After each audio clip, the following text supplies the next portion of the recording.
Hello guys, welcome to Current Affairs for UPSC, PSC, IAS।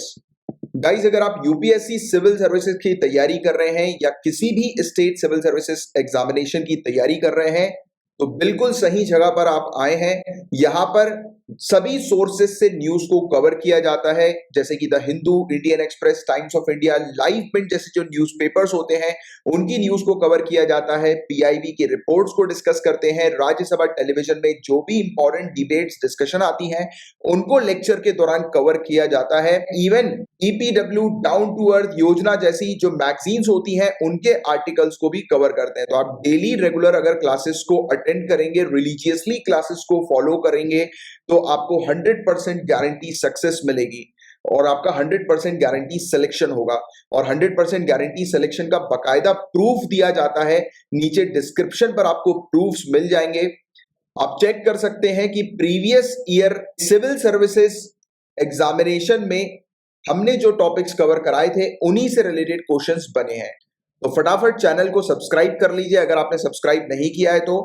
Even हम लोग काफी सारे हाई क्वालिटी जनरल स्टडीज के कोर्सेज भी ऑफर करते हैं, तो आने वाली स्लाइड्स में आपको कोर्सेज की डिटेल्स भी मिल जाएगी और हमारे दूसरे चैनल्स की इंफॉर्मेशन भी आपको प्रोवाइड करा दी जाएगी आने वाली स्लाइड्स में। और गाइस नीचे डिस्क्रिप्शन पर टेलीग्राम के चैनल की लिंक भी आपको मिल जाएगी, आप उस चैनल को भी ज्वाइन कर सकते हैं। प्लस डिस्कशन ग्रुप भी है जहां पर काफी सारे सिविल सर्विसेज के एस्पिरेंट्स मौजूद हैं जो कि डेली बेसिस पर अपने जो भी डाउट्स वगैरह जो होते हैं उनको डिस्कस करते हैं, तो आप उसको ज्वाइन कर सकते हैं। तो फुल फोकस के साथ स्टार्ट करते हैं करंट अफेयर्स की क्लास को। बट बिफोर दैट ये कुछ कोर्सेज की डिटेल्स और हमारे चैनल्स की डिटेल्स हैं।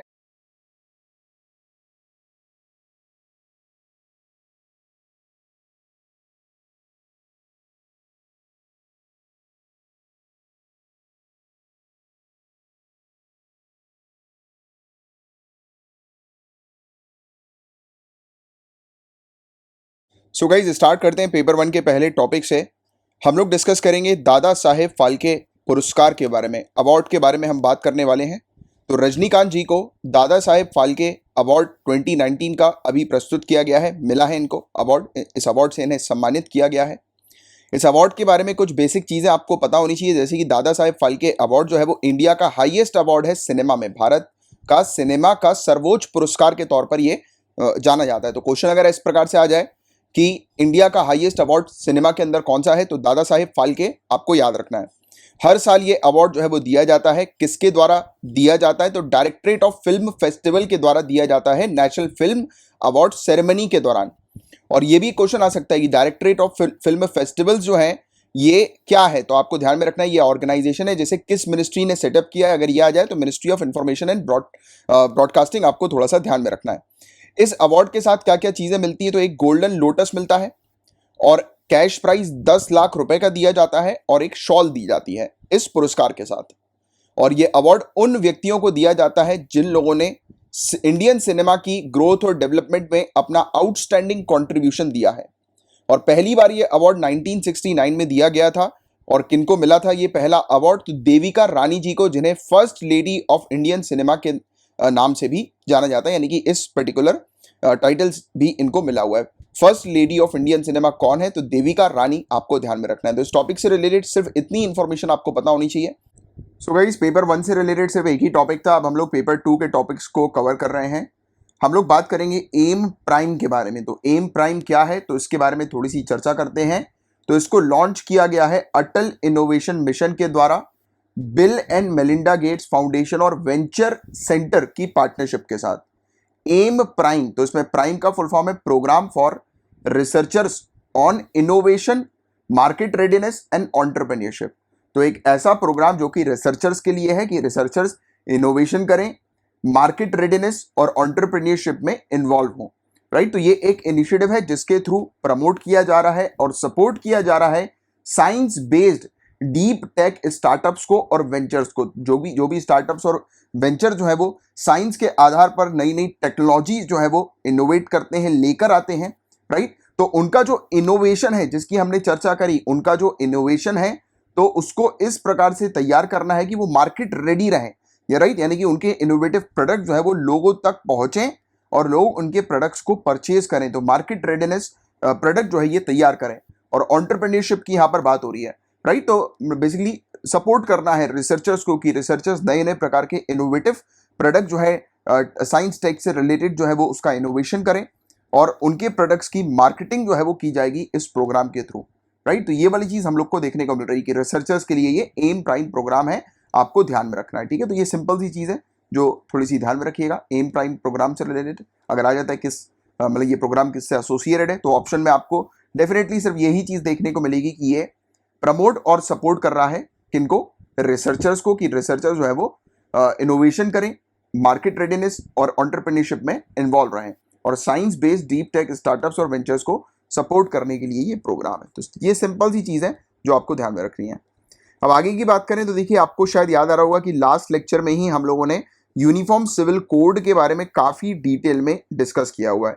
तो जिन भी स्टूडेंट्स ने यूनिफॉर्म सिविल कोड के बारे में नहीं पढ़ा है, आप लास्ट लेक्चर को देखिएगा जो अपलोड हुआ था, right, daily current affairs analysis वाला जो लेक्चर है लास्ट लेक्चर, तो उसमें आप देखिएगा आपको ये टॉपिक मिल जाएगा। अगर by chance uniform civil code का आपको अगर टॉपिक नहीं मिलता है तो नीचे कमेंट बॉक्स पर लिखिएगा, या फिर सबसे बेस्ट है आप टेलीग्राम का अपना एक चैनल है ये current affairs for UPSC PSC IAS, नीचे डिस्क्रिप्शन पर उसकी लिंक आपको मिल जाएगी, और डिस्कशन ग्रुप भी है वहां पर अपना, तो वहां पर आप पोस्ट कर दीजिएगा आपकी यानी कि आपको जो भी पर्टिकुलर लेक्चर की लिंक चाहिए तो आपको वो लिंक जो है वो प्रोवाइड कर दिया गया। जैसे यूनिफॉर्म सिविल कोड का आपको टॉपिक नहीं मिल रहा है तो वहां पर पोस्ट कर दीजिएगा, लिंक आपको मिल जाएगी।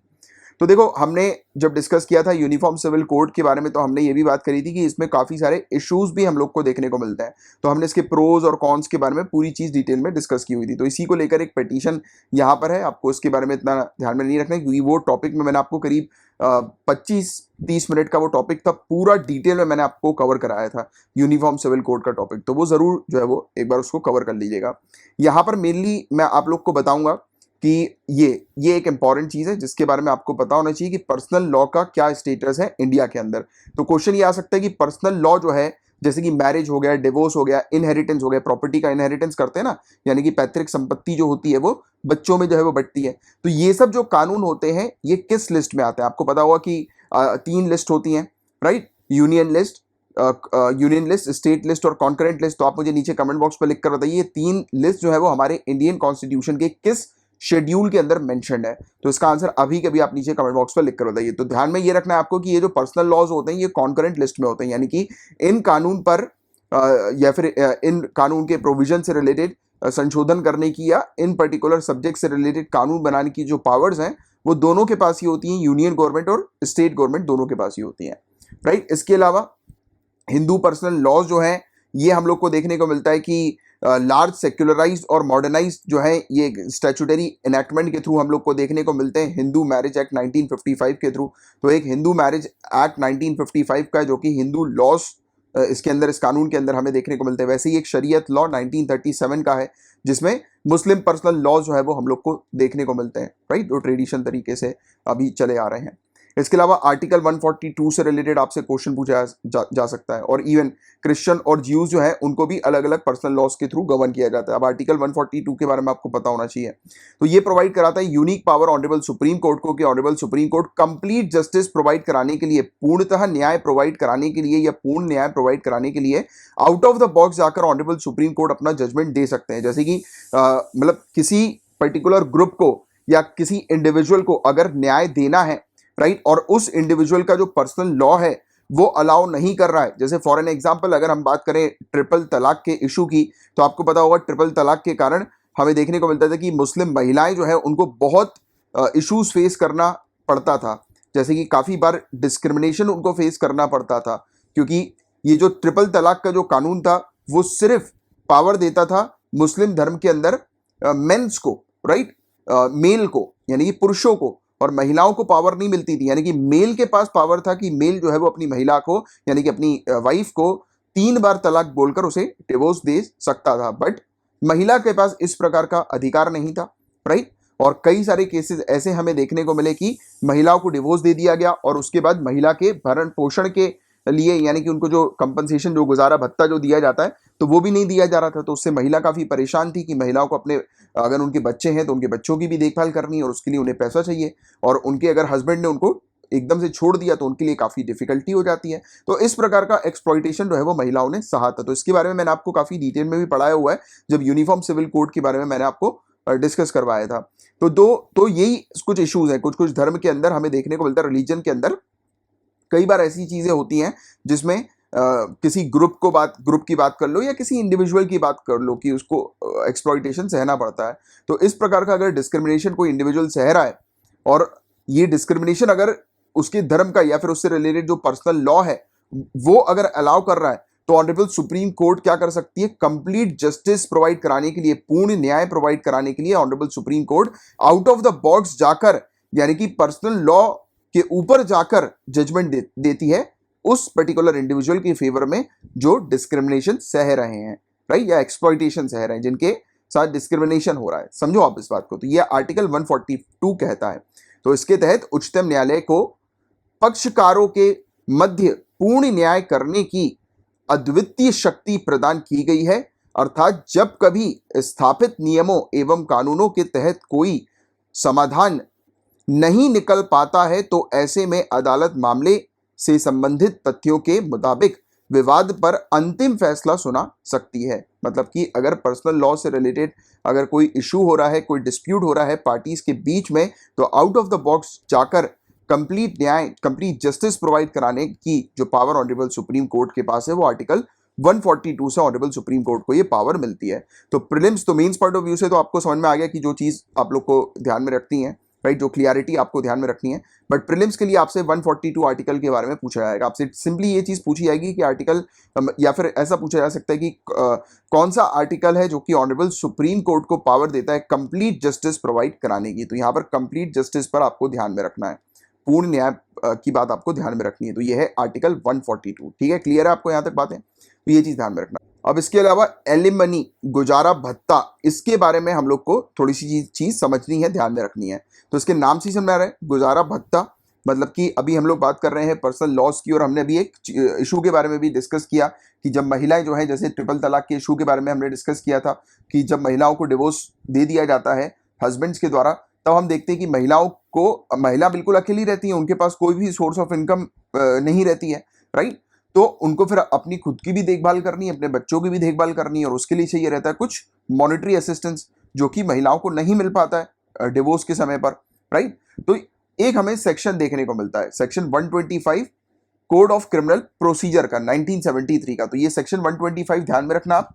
तो ये अप्लाई होता है सभी कम्युनिटीज के लिए, यानी कि सभी कम्युनिटीज के लिए एक समान तरीके से ये अप्लाई होता है। इसमें किसी भी प्रकार का डिस्क्रिमिनेशन नहीं, अलग अलग पर्सनल लॉ की बात ये नहीं करता। ये बोलता है सभी जितनी भी कम्युनिटीज हैं इंडिया के अंदर, उन्हें अपने वाइफ के, अपने बच्चों के और अपने पेरेंट्स के, अगर वो इतना नहीं कमाते हैं, राइट, तो उसके लिए उन्हें मेंटेनेंस देना होगा, यानी कि कुछ मॉनेटरी सपोर्ट उन्हें, यानी कि हस्बैंड को प्रोवाइड कराना पड़ेगा, या फिर बच्चों को, चिल्ड्रन को अपने जो पेरेंट्स है, बुजुर्ग पेरेंट्स, उनके मेंटेनेंस के लिए गुजारा भत्ता प्रोवाइड कराना होगा, एलिमनी प्रोवाइड करानी होगी, राइट, जिससे कि वो अपना, यानी कि अगर बात हो रही है डिवोर्स की, तो अपनी वाइफ या फिर उन वाइफ के अगर बच्चे हैं, तो यानी कि उस मतलब जो कपल के जो बच्चे हैं और उन्होंने डिवोर्स कर लिया, तो हस्बैंड को, वाइफ को जो है वो पैसा देना पड़ेगा मेंटेनेंस के लिए। और शर्त सिर्फ इतनी है कि अगर वो वाइफ उतना रीजनेबल नहीं उसकी अर्निंग है कि वो अपना गुजारा खुद कर सके, तब जो है वो दिया जाता है, राइट।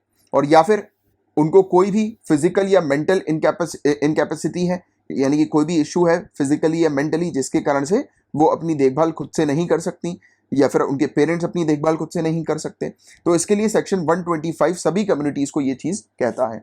और इस सेक्शन के अंदर इवन ये बहुत इंपॉर्टेंट पॉइंट है, तो ये चीज आपसे प्रीलिम्स में भी रखी जा सकती है और आपके मेंस के कंसेप्ट क्लियरिटी के लिए ये एक इंपॉर्टेंट पॉइंट है जो ध्यान में रखना है। जैसे कि ये सेक्शन ये भी कहता है, जैसे आपके पास अगर एक स्टेटमेंट आ जाए कि सिर्फ डिवोर्स के बाद ही जो है वो हस्बैंड को अपनी वाइफ को गुजारा भत्ता देना रहता है, तो ये बात तो बिल्कुल सही है, बट सिर्फ डिवोर्स के बाद ही नहीं, ड्यूरिंग मैरिज ऑल्सो, यानी कि ड्यूरिंग रिलेशनशिप ऑल्सो, कि एक रिलेशनशिप में एक वाइफ जो है जो कि डिवोर्स नहीं है, राइट, उस समय भी हस्बैंड जो है उन्हें मेंटेनेंस के लिए कुछ मॉनेटरी असिस्टेंस जो है वो अपनी वाइफ को प्रोवाइड कराना होगा, राइट। तो ऐसा नहीं है कि बिल्कुल मैंडेटरी रहता है, अगर कपल जो है वो रिलेशनशिप में और अच्छे से मेंटेन कर रहे हैं, जैसे कि आपके पेरेंट्स हैं, मेरे पेरेंट्स हैं, राइट, तो फिर ऐसे कुछ जरूरत नहीं होती बिल्कुल सैलरी के तौर पर कि हर महीने की 1 तारीख को पापा आएंगे और मम्मी को जो है वो पैसा देंगे, ऐसा नहीं है बिल्कुल, राइट। अगर कोई प्रॉब्लम नहीं आ रही तो ठीक है, बट अगर कुछ प्रॉब्लम आती है तो महिला के पास बिल्कुल टोटली अधिकार है कि महिला अपने हस्बैंड से जो है वो बोल सकती हैं कि मुझे अपने मेंटेनेंस के लिए इतना पैसा चाहिए, और हस्बैंड जो है वो मना नहीं कर सकते। अगर वो करेंगे तो महिला के पास अधिकार है सेक्शन 125 के तहत चैलेंज करने का कोर्ट में, राइट। तो ये चीज हम लोग को देखने को मिलती है। क्लियर आपको यहाँ पे ये पूरी चीज है। बट देखिए, यूनिफॉर्म सिविल कोड का टॉपिक अगर आपने क्लियर नहीं किया है तो अच्छे से आकर क्लियर करो, क्योंकि ये एक बहुत ही ज्यादा इंपॉर्टेंट टॉपिक है। इससे रिलेटेड आपसे क्वेश्चन पूछे जा सकते हैं, ठीक है, ध्यान में रखिएगा। गाइज, अब बहुत इंपॉर्टेंट टॉपिक की बात हो रही है, बिम्स्टेक। तो इसके बारे में हम लोग चर्चा करेंगे, ध्यान दीजिएगा। तो 17th बिम्स्टेक मिनिस्टेरियल मीटिंग अभी रिसेंटली हमें देखने को मिली है। इस मीटिंग की अध्यक्षता में श्रीलंका थी, राइट। तो इस मीटिंग को चेयर किया था श्रीलंका के द्वारा। तो क्वेश्चन यहां से बनेगा कि कौन सी अभी रिसेंटली मिनिस्टेरियल मीट हम लोग को बिम्स्टेक की देखने को मिली है। तो 17th मीट, और उसके जो चेयर जो थी उसकी, या फिर उसके जो हेड थे वो कौन थे उस मीटिंग के, तो वो श्रीलंका। और बिम्स्टेक का फुल फॉर्म पूछ लिया जाए तो आपको ध्यान में रखना है, bay of Bengal initiative for multi sectoral technical and economic cooperation, बहुक्षेत्रीय तकनीकी और आर्थिक सहयोग के लिए बंगाल की खाड़ी पहल। तो ये एक इनिशिएटिव है किस चीज का, कि बे ऑफ बंगाल के आसपास की जो कंट्रीज हम लोग को देखने को मिलती हैं तो वो इसकी मेंबर है बिम्स्टेक की। और आप मुझे नीचे कमेंट बॉक्स पर लिखकर बताएं कि बिम्स्टेक की मेंबर कंट्रीज कौन सी हैं। तो ये जो मेंबर कंट्रीज हैं, ये आपस में कॉपरेशन क्रिएट करती हैं इकोनॉमिक ग्रोथ और डेवलपमेंट के लिए, और इवन टेक्निकल ग्रोथ और डेवलपमेंट के लिए मिलकर काम करती हैं, राइट। तो ये इसका मेन फोकस है बिम्स्टेक का। और इस मीटिंग के अंदर सभी के सभी 7 मेंबर स्टेट्स, जिसमें म्यांमार भी मौजूद था, तो उन्होंने इस मीटिंग में पार्टिसिपेट किया था। म्यांमार की बात करें गाइस थोड़ी सी, तो आप लोग को आइडिया है कि म्यांमार के अंदर हम लोग को मिलिट्री रूल देखने को मिला, मिलिट्री कूप हो गया था, मतलब भी है, और तख्ता पलट हमें देखने को मिला था। म्यांमार की मिलिट्री ने म्यांमार के अंदर कंट्रोल जो है वो अपना स्टैब्लिश कर लिया था। तो इसके बारे में डिटेल में हमने चर्चा करी थी। इवन जो भी लोग एंटी मिलिट्री प्रोटेस्ट कर रहे थे तो उसके अगेंस्ट भी म्यांमार ने जो है वो कार्रवाई करी है। और बिम्स्टेक क्षेत्र के महत्व की थोड़ी सी हम लोग चर्चा करें कि क्यों इतना इंपॉर्टेंट है, महत्वपूर्ण है बिम्स्टेक क्षेत्र। तो आपको बता देगा इसकी पूरे दुनिया भर की पॉपुलेशन का 1/5, यानी कि पूरे दुनिया भर के 22% पॉपुलेशन जो है वो यहाँ पर इन 7 कंट्रीज में रहती है। 22% पूरे दुनिया भर की पॉपुलेशन इस बिम्स्टेक कंट्री में रिसाइड करती है, राइट। और इनकी अगर जीडीपी को कंबाइन कर दिया जाए इन पूरी कंट्रीज को, तो 2.7 ट्रिलियन यूएस डॉलर की इनकी जीडीपी है कलेक्टिवली। और यहां पर आपको बता दें कि ये बे जो है, यानी कि बे ऑफ बंगाल जो है, वहां पर बहुत ज्यादा नेचुरल रिसोर्सेज मौजूद हैं जो कि अनटैप्ड हैं, यानी कि अनएक्सप्लॉइटेड, नॉन एक्सप्लॉइटेड, यानी कि उसको अभी तक निकाला नहीं है, राइट। उन नेचुरल रिसोर्सेज को जो अभी भी हम लोग को बे ऑफ बंगाल में देखने को मिलते हैं। और पूरे दुनिया भर का 1/4 ट्रेड जो है सामानों का, गुड्स का, वो बे ऑफ बंगाल से होकर हर साल गुजरता है, इस बे से होकर हर साल गुजरता है। तो ये चीज आपको थोड़ी सी पता होनी चाहिए। और आपको बता दें कि बिम्स्टेक इंडिया के लिए क्यों इतना ज्यादा इंपॉर्टेंट है। तो इंडिया, जैसे कि आप जानते हैं कि लार्जेस्ट इकोनॉमी हम लोग को देखने को मिलती है, राइट। इंडिया जो है वो इस क्षेत्र की सबसे बड़ी अर्थव्यवस्था के रूप में हम लोग को देखने को मिलती है। तो इसलिए भारत के लिए ये जो क्षेत्र है ये काफी ज्यादा महत्वपूर्ण हम लोग को देखने को मिलता है। इंडिया का इंटरेस्ट जो है वो इस क्षेत्र पर काफी ज्यादा भी है। और आपको बताया कि इंडिया की जो फॉरेन पॉलिसीज की जो प्रायोरिटीज हैं, नेबरहुड फर्स्ट पॉलिसी हो गई या एक्ट ईस्ट पॉलिसी हो गई, तो इंडिया के लिए ये एक नेचुरल प्लेटफॉर्म हम लोग को देखने को मिलता है बिम्स्टेक, जो कि इंडिया को अपनी ये 2 मेजर फॉरेन पॉलिसीज को अचीव करने में मदद करता है। और बिम्स्टेक जो है वो ना ही सिर्फ साउथ और साउथ ईस्ट एशिया को कनेक्ट करता है, बल्कि ग्रेटर हिमालयस की इकोलॉजीज और बे ऑफ बंगाल को भी शामिल करता है। तो आपको पता है कि जैसे कि अगर आप म्यांमार कंट्री की तरफ देखेंगे, उसके नॉर्थ साइड पर देखेंगे आप, एक्सट्रीम नॉर्थ साइड पर, तो आपको पता लगेगा कि जो हिमालयस जो हैं वो बिल्कुल स्ट्रेच होकर, गोल घूमकर, कर्व लेकर जो है वो हमें देखने को मिलता है। यानी कि थोड़े थोड़े गैप गैप में वेरियस हिल्स हम लोग को देखने को मिलती हैं जो कि हिमालयस की ही हैं। तो ये एक हिमालयन जो इकोलॉजी जो है उसको भी यहाँ पर शामिल करता है, और साथ ही साथ बे ऑफ बंगाल की इकोलॉजी को भी इसमें शामिल करता है, राइट। तो ये वाला चीज़ हम लोग को बिम्स्टेक की देखने को मिली, ये वाली चीज़। और एक और वजह है इंडिया के लिए बिम्स्टेक के इम्पॉर्टेंट होने का। तो ऑलमोस्ट 300 मिलियन लोग, या फिर रफली बात करें कि इंडिया की पॉपुलेशन का 1/4 जो कि 4 कोस्टल स्टेट्स में रहती हैं, जो कि बे ऑफ बंगाल से अटैच्ड हैं, जुड़ी हुई हैं। ये है आंध्र प्रदेश, ओडिशा, तमिलनाडु और वेस्ट बंगाल। तो यहाँ के जो लोग हैं इनके बीच में एक स्ट्रॉन्गर कनेक्टिविटी हमें देखने को मिलती है बिम्स्टेक की मेंबर कंट्रीज के साथ, राइट। और वो भी बिल्कुल आपने अगर मेडिवियल इंडियन हिस्ट्री पढ़ी होगी या इवन मतलब एंशियंट हिस्ट्री का बिल्कुल एंड पीरियड आपने पढ़ा होगा, राइट, तब उसमें आपने नोटिस किया होगा कि काफ़ी सारी जो साउथ इंडियन जो स्टेट्स हैं वहाँ के जो लोग हैं उनके कनेक्शन हम लोग को देखने को मिलता है कि बे ऑफ बंगाल के पास में जो कंट्रीज हैं और जो काफ़ी सारी आइलैंड कंट्रीज हैं उनके साथ ये अपने रिलेशंस शेयर करते हैं, राइट। तो ये वाली चीज़ आपको पता होगी। तो कनेक्टिविटी काफ़ी सदियों पुरानी है और काफ़ी सारे कल्चर्स और ट्रेडिशंस भी जो है वो यहाँ पर मतलब यानी कि अलग अलग कंट्रीज आपस में जो है वो शेयर करती हैं, काफ़ी सारे कल्चर्स और ट्रेडिशंस भी। तो और स्ट्रेटेजिक पर्सपेक्टिव की भी अगर हम लोग बात करें तो बे ऑफ बंगाल जो है वो एक फनल की तरह काम करता है मलक्का स्ट्रेट्स के लिए। तो मलक्का स्ट्रेट की आपको लोकेशन पता होनी चाहिए। तो देखो, अगर आपको चाइना से इंडिया की तरफ आना है, ठीक है, तो आप क्या करोगे, सबसे पहले तो चाइना से अपनी जहाज को, अपनी शिप को निकालोगे, साउथ चाइना सी की तरफ जाओगे और आप साउथ चाइना सी की तरफ गल्फ ऑफ थाईलैंड से इंडिया की तरफ तो आ नहीं सकते हो क्योंकि हमें गल्फ ऑफ थाईलैंड के आगे एक हम लोग को लैंड जमीन दिखाई दे रही है, तो उसको आप क्रॉस नहीं कर सकते, अपने जहाज को नहीं ले जा सकते। फिर आपके पास क्या ऑप्शन है, आप नीचे की तरफ सिंगापुर की तरफ देखोगे तो आपको दिख रहा है सिंगापुर की तरफ जो है वो थोड़ा सा एरिया जो है वो आइलैंड्स के बीच का खाली है, तो आप अपनी जहाज को वहां से निकालोगे और वहां से आप निकालोगे तब आपको जो एरिया मिलता है, जो स्ट्रेट आपको मिलता है वो है मलक्का स्ट्रेट, ठीक है। तो ये मलक्का स्ट्रेट से जहाज जो है आप अपना लेकर आओगे, अंडमान सी की तरफ लेकर आओगे, फिर आप देखिए बे ऑफ बंगाल की तरफ आप अपनी शिप लेकर आ जाओगे। तो इंडिया के लिए ये बिम्स्टेक इसलिए भी इंपॉर्टेंट है क्योंकि स्ट्रेटेजिक पॉइंट ऑफ व्यू से एक तो यहाँ से चाइना, क्योंकि मेन जो इशू है हमारा वो चाइना के साथ है। चाइना कई बार अपनी जो सबमरीन्स हैं, अपनी जो शिप है वो जो है वो ऑब्वियसली बात आप जानती हो कि चाइना का एक इशू हम लोग को साउथ चाइना सी को लेकर देखने को मिलता है। चाइना क्लेम करता है कि साउथ चाइना सी जो है वो चाइना का है। वो कई बार क्या करता है आपस में जो यानी कि ये छोटी छोटी आइलैंड कंट्रीज है उनको डराने के लिए भी, और इवन इंडिया तक भी ये अपनी सबमरीन कई बार लेकर आ जाता है और वो उसके पास सिर्फ एक ही रूट है जिस रूट के थ्रू वो इंडिया के पास फटाक से पहुंच सकता है और वो रूट जो है वो मलक्का स्ट्रेट का है। तो मलक्का स्ट्रेट की लोकेशन थोड़ी सी आप ध्यान में रखना, एग्जाम में आपसे ये लोकेशन पूछी जा सकती है कि मलक्का स्ट्रेट कहाँ पर है। तो मलेशिया के बगल में ये हम लोग को मलक्का स्ट्रेट देखने को मिलता है, या फिर आप ये चीज कह सकते हो कि जो मलक्का स्ट्रेट जो है वो देखिएगा आप यहाँ पर आपको इंडोनेशियन ग्रुप ऑफ आइलैंड्स देखने को मिल रहा है, मलेशिया आपको देखने को मिल रहा है, उसके बीच से गुजरकर ये मलक्का स्ट्रेट जो है वो आप लोग को नजर आ रहा है।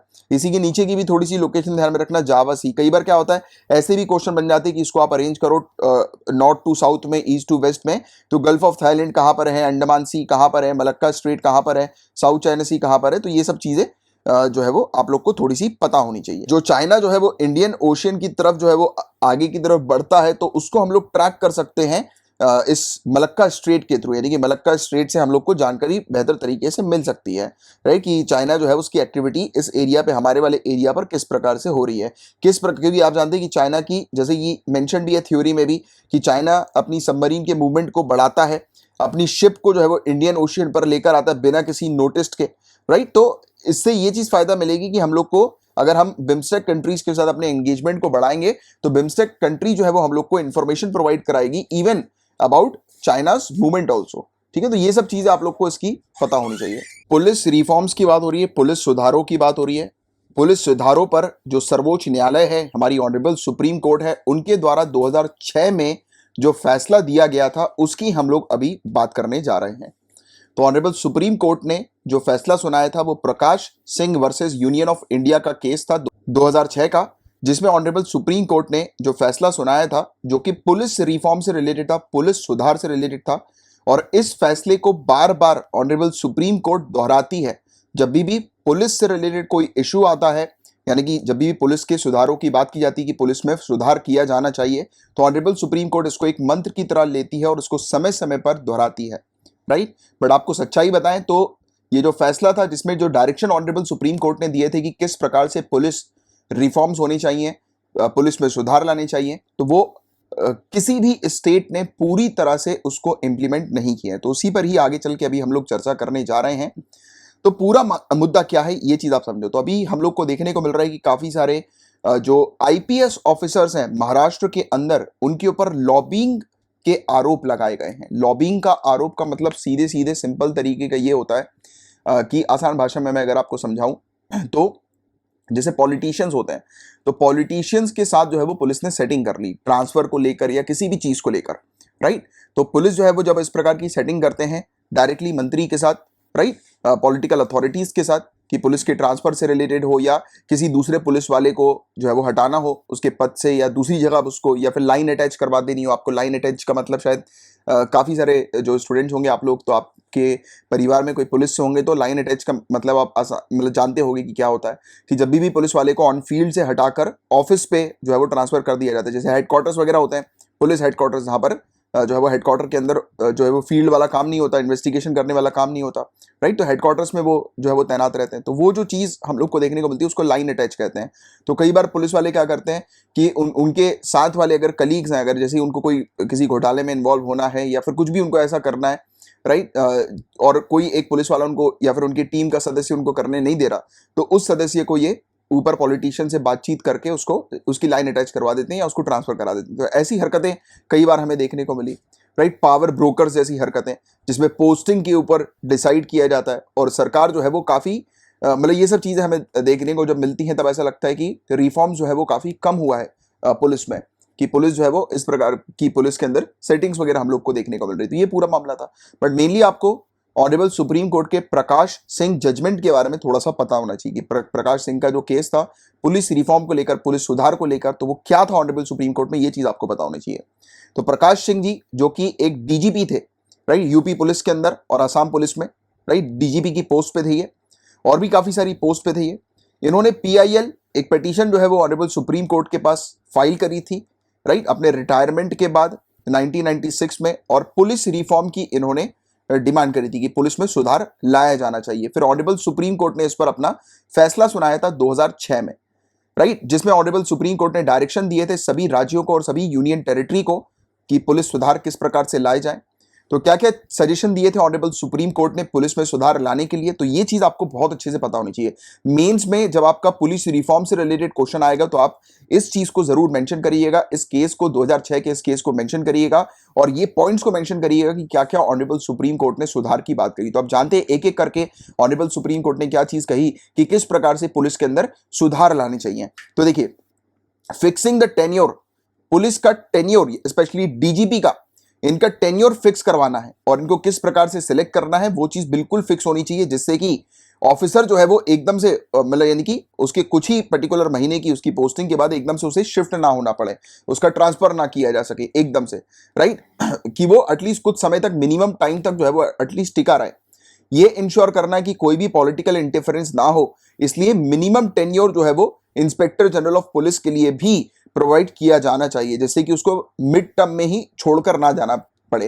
देखिए कई बार ऐसा होता है, जैसे कि फॉर एन एग्जांपल अगर फिक्स कर दिया जाए कि एक पुलिस वाला जो है वो एक डिस्ट्रिक्ट के अंदर 2 साल तक तैनात रहेगा उस पोस्ट में, यानी कि मिनिमम 2 ईयर्स तक उसको तैनात रहना ही पड़ेगा, 2 साल से पहले उसको कोई निकाल नहीं सकता है।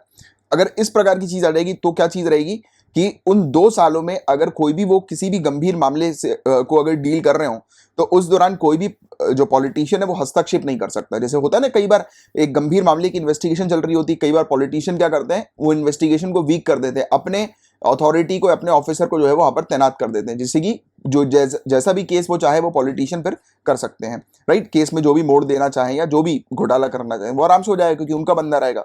और ये इस प्रकार से शिफ्ट कर देते हैं, पुलिस वालों को ट्रांसफर कर देते हैं, केस से हटा देते हैं, राइट, लाइन अटैच कर देते हैं। तो ऐसी स्थिति ना हो और प्रॉपर तरीके से पुलिस अपनी इन्वेस्टिगेशन करे और काम जो है वो पुलिस प्रॉपर तरीके से करे बिना किसी पॉलिटिशियन के दबाव में।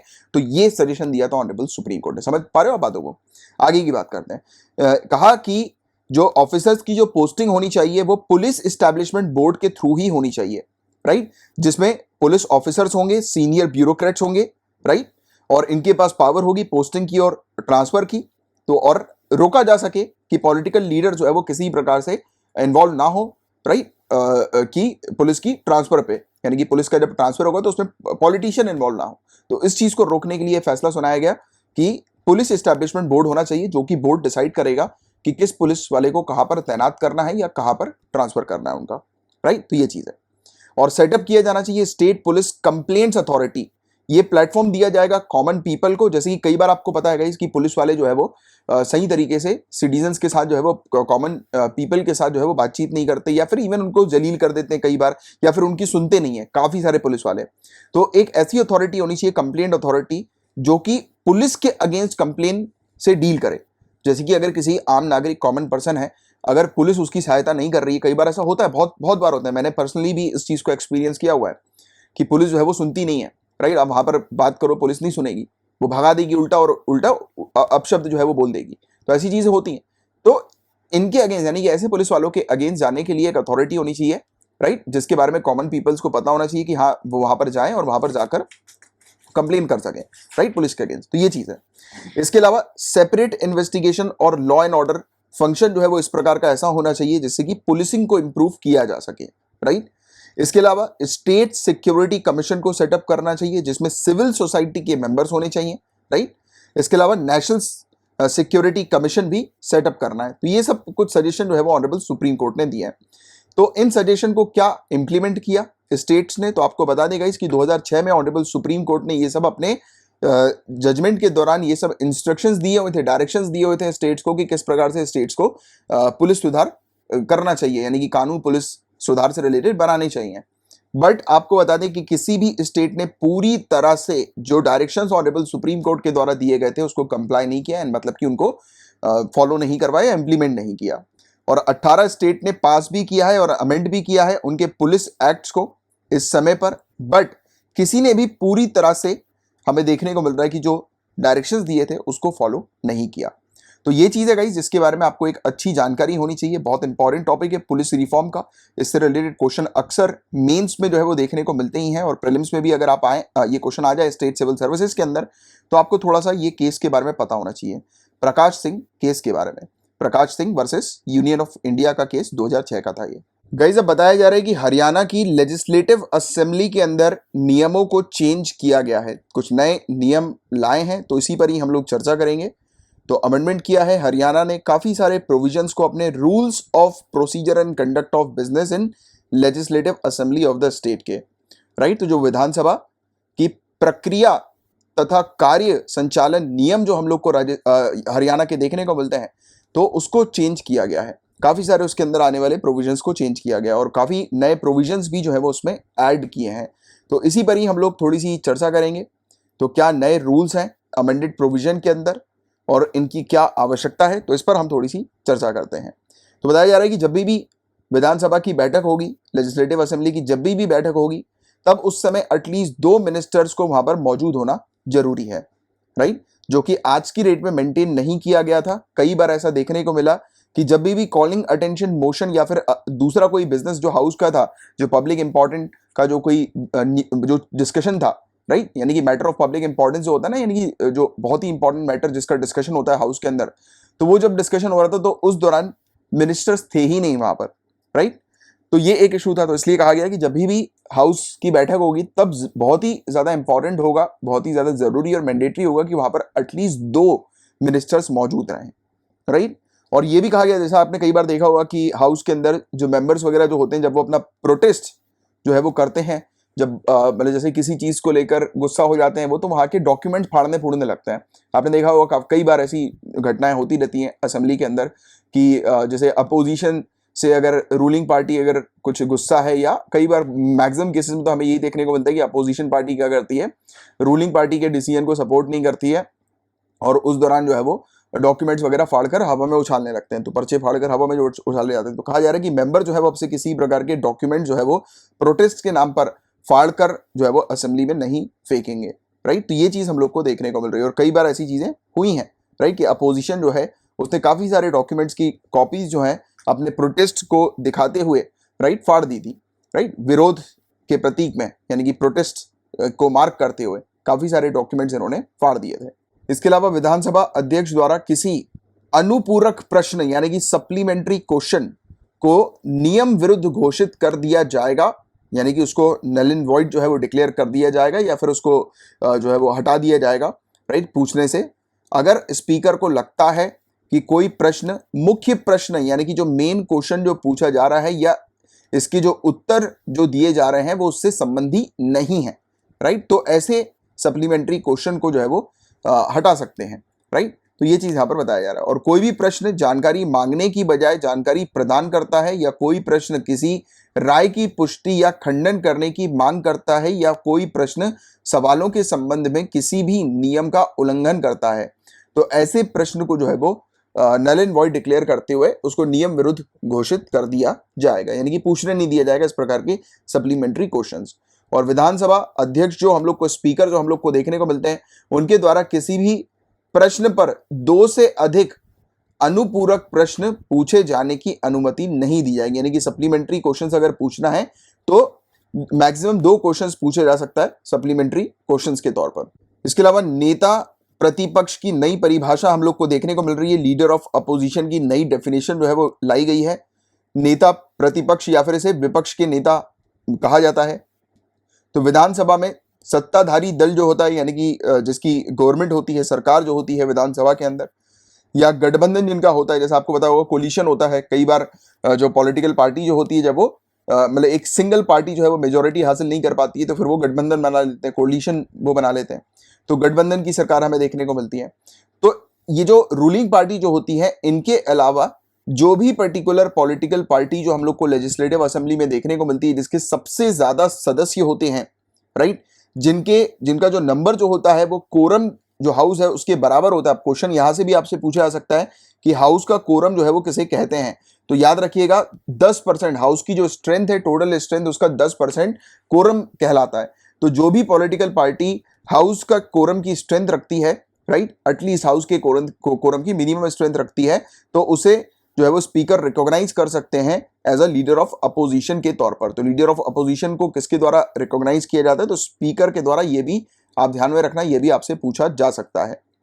इसके अलावा कहा जा रहा है कि यदि एक या एक से ज्यादा पार्टी के नंबर जो होते हैं वो इक्वल आ जाते हैं, जैसे कि अपोजिशन पार्टी की अगर बात चल रही है, तो अगर सेम नंबर्स हमें देखने को मिलते हैं कि अपोजिशन पार्टी के जो मेंबर्स हैं वो सेम हम लोग को नजर आ रहे हैं, जैसे कि एक पार्टी के अंदर जो मेंबर्स हैं वो भी 10 हैं और दूसरी पार्टी के अंदर भी मेंबर 10 जो है, जो कि अपोजिशन पे हम लोग को देखने को मिल रहा है, तो फिर कैसे जो है वो निर्णय निकलेगा। तो यदि विधानसभा में नेता प्रतिपक्ष के रूप में मान्यता पाने हेतु जो कंपटीशन करने के लिए एक से अधिक दल के पास सदस्यों की समान संख्या होती है, तो ऐसी स्थिति में विधानसभा चुनावों में अधिक मत हासिल करने वाले दल को आधिकारिक विपक्ष, यानी कि ऑफिशियल तौर पर उन्हें अपोजिशन या फिर लीडर ऑफ अपोजिशन जो है उसके तौर पर चुन लिया जाता है, या उनको ये वाली मान्यता दे दी जाती है लीडर ऑफ अपोजिशन की। तो सिंपल सी चीज यहां पर बताई जा रही है, अगर मेंबर्स अगर किसी पॉलिटिकल पार्टी के सेम होंगे, राइट, यानी कि एक पॉलिटिकल पार्टी में 10 मेंबर होंगे, दूसरे में भी 10 मेंबर होंगे, तो ये क्या हो गए, इक्वल हो गए। तो अब इन दोनों मेंबर्स में से किन को चुने कि कौन जो है वो अपोजिशन लीडर ऑफ अपोजिशन कहलाया जाएगा, किसको मान्यता मिलेगी लीडर ऑफ अपोजिशन की। तो ऐसी स्थिति में जो चुनाव जो हुए होते हैं, तो उसमें सबसे ज्यादा वोट्स इन दोनों पार्टी में से किसने हासिल किए हैं, तो उसको देखकर लीडर ऑफ अपोजिशन डिसाइड किया जाएगा, ठीक है, कि कौन लीडर ऑफ अपोजिशन की पद पर रहेगा। और यदि कंपटीशन करने वाले दलों को विधानसभा चुनाव में समान मत हासिल होने पर नेता प्रतिपक्ष का पद बारी बारी से दोनों दलों को सौंपा जाएगा। जैसे कि अगर मान लेते हैं हम लोग कि जैसे कि अगर वोटिंग के तौर पर अगर सेलेक्ट नहीं किया कि कौन जो है, यानी कि किसको कितने ज्यादा वोट मिले और उसके तौर पर उसको लीडर ऑफ अपोजिशन डिक्लेयर नहीं किया, तो एक और कंडीशन इस प्रकार से की जा सकती है कि एक एक करके उनको जो है वो कुछ कुछ समय के लिए लीडर ऑफ अपोजिशन जो है वो घोषित कर दिया जाए, और इसके लिए ड्रॉ के माध्यम से निर्णय लिया जाएगा कि मतलब कितने पीरियड में जो है वो कौन जो है वो लीडर ऑफ अपोजिशन होगा। जैसे कि 5 साल की बात है, तो एक बार ड्रॉ निकला, यानी कि पर्ची डाली और पर्ची में से दोनों में से किसकी पर्ची निकली, तो फिर वो लीडर ऑफ अपोजिशन के पद पर चला जाएगा पहली बार, फिर दूसरी बार उसका अपोजिट चला जाएगा, फिर तीसरी बार ऐसा रहेगा, फिर आखिरी 5वें टर्म पे वो फिर यानी कि दोनों में से जिसकी पर्ची निकलती है वो उसका वो जो है वो लीडर ऑफ अपोजिशन की पद पे रहेगा। तो ये इस प्रकार की चीजें, तो ये चीज आप लोग को थोड़ी सी इसके बारे में पता होनी चाहिए कि हरियाणा के अंदर किस प्रकार के रूल जो है वो अमेंड किए हैं लेजिस्लेटिव असेंबली के लिए, राइट। गाइस डिस्कस करेंगे मिलिट्री फार्म्स के बारे में, और आप पेपर 3 के टॉपिक्स को कवर कर रहे हैं। तो देखिए मिलिट्री फार्म्स है क्या, इसको समझते हैं। तो और बताया जा रहा है कि इंडिया के अंदर 132 साल के बाद इन मिलिट्री फार्म्स को बंद कर दिया गया है। इनकी फॉर्मल क्लोजिंग सेरेमनी अभी रिसेंटली हुई है। मिलिट्री फार्म्स है क्या, तो गाइज ये फार्म सेटअप किए गए थे इंडिया के अंदर कि हमारे जो गैरिसन में जो ट्रूप्स जो हम लोग को देखने को मिलते हैं, यानी कि जो सोल्जर जो रहते हैं, तो उनको हाई क्वालिटी का हाइजीनिक काउ मिल्क जो है वो मिल सके, तो उनकी हमारे सैनिकों की मिल्क की रिक्वायरमेंट जो है वो पूरी हो सके। इसलिए इंडिया के अंदर स्पेशली ब्रिटिश इंडिया के दौरान जो है उसको मिल्क के सप्लाई के लिए ये मिलिट्री फार्म्स जो है वो सेटअप किए गए थे। तो मिलिट्री फार्म्स याद रखना, ये मिल्क के स्पेशली मिल्क के सप्लाई के लिए थे कि हाइजेनिक मिल्क जो है वो हमारे कंट्री के सोल्जर्स को, ट्रूप्स को जो है वो मिल सके। और पहला ऐसा मिलिट्री फार्म जो है वो 1 फरवरी 1889 को इलाहाबाद में सेटअप किया गया था।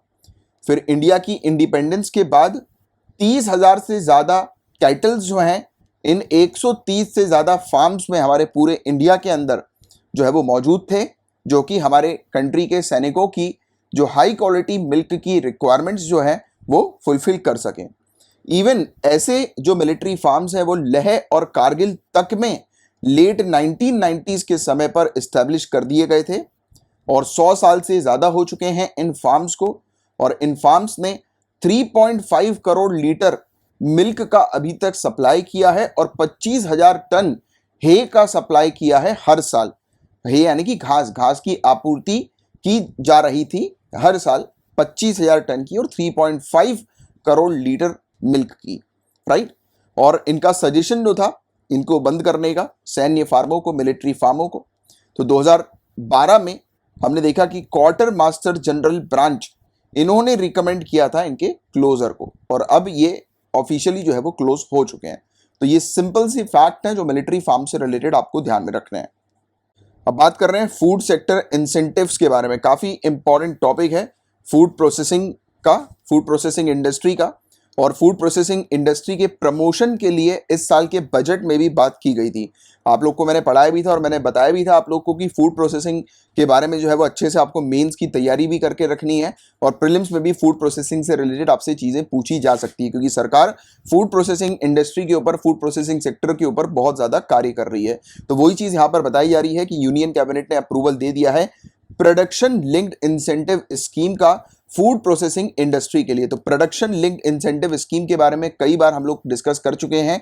ये स्कीम किसके ऊपर फोकस करती है कि ये स्कीम बेसिकली मैन्युफैक्चरर्स को प्रमोट करती है कि मैन्युफैक्चरर्स जो हैं या इन्वेस्टर्स जो हैं वो इन्वेस्ट करें एक पर्टिकुलर सेक्टर में, जिस सेक्टर के लिए ये प्रोडक्शन लिंक्ड इंसेंटिव स्कीम आई होती है, जैसे फूड सेक्टर की बात हो रही है।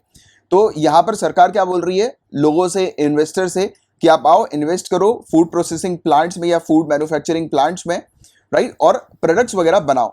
और जब लोग इन्वेस्ट करेंगे यानी कि मैन्युफैक्चरर्स जब इन्वेस्ट करेंगे तो उसमें वेरियस सब्सिडी ऑप्शन जो है वो सरकार प्रोवाइड करा रही है और इजीली उनको लोन मिल सके उनके प्लांट्स को सेटअप करने के लिए, इंडस्ट्रीज को सेटअप करने के लिए। तो उसकी भी व्यवस्था इस स्कीम के थ्रू देखने को मिलती है।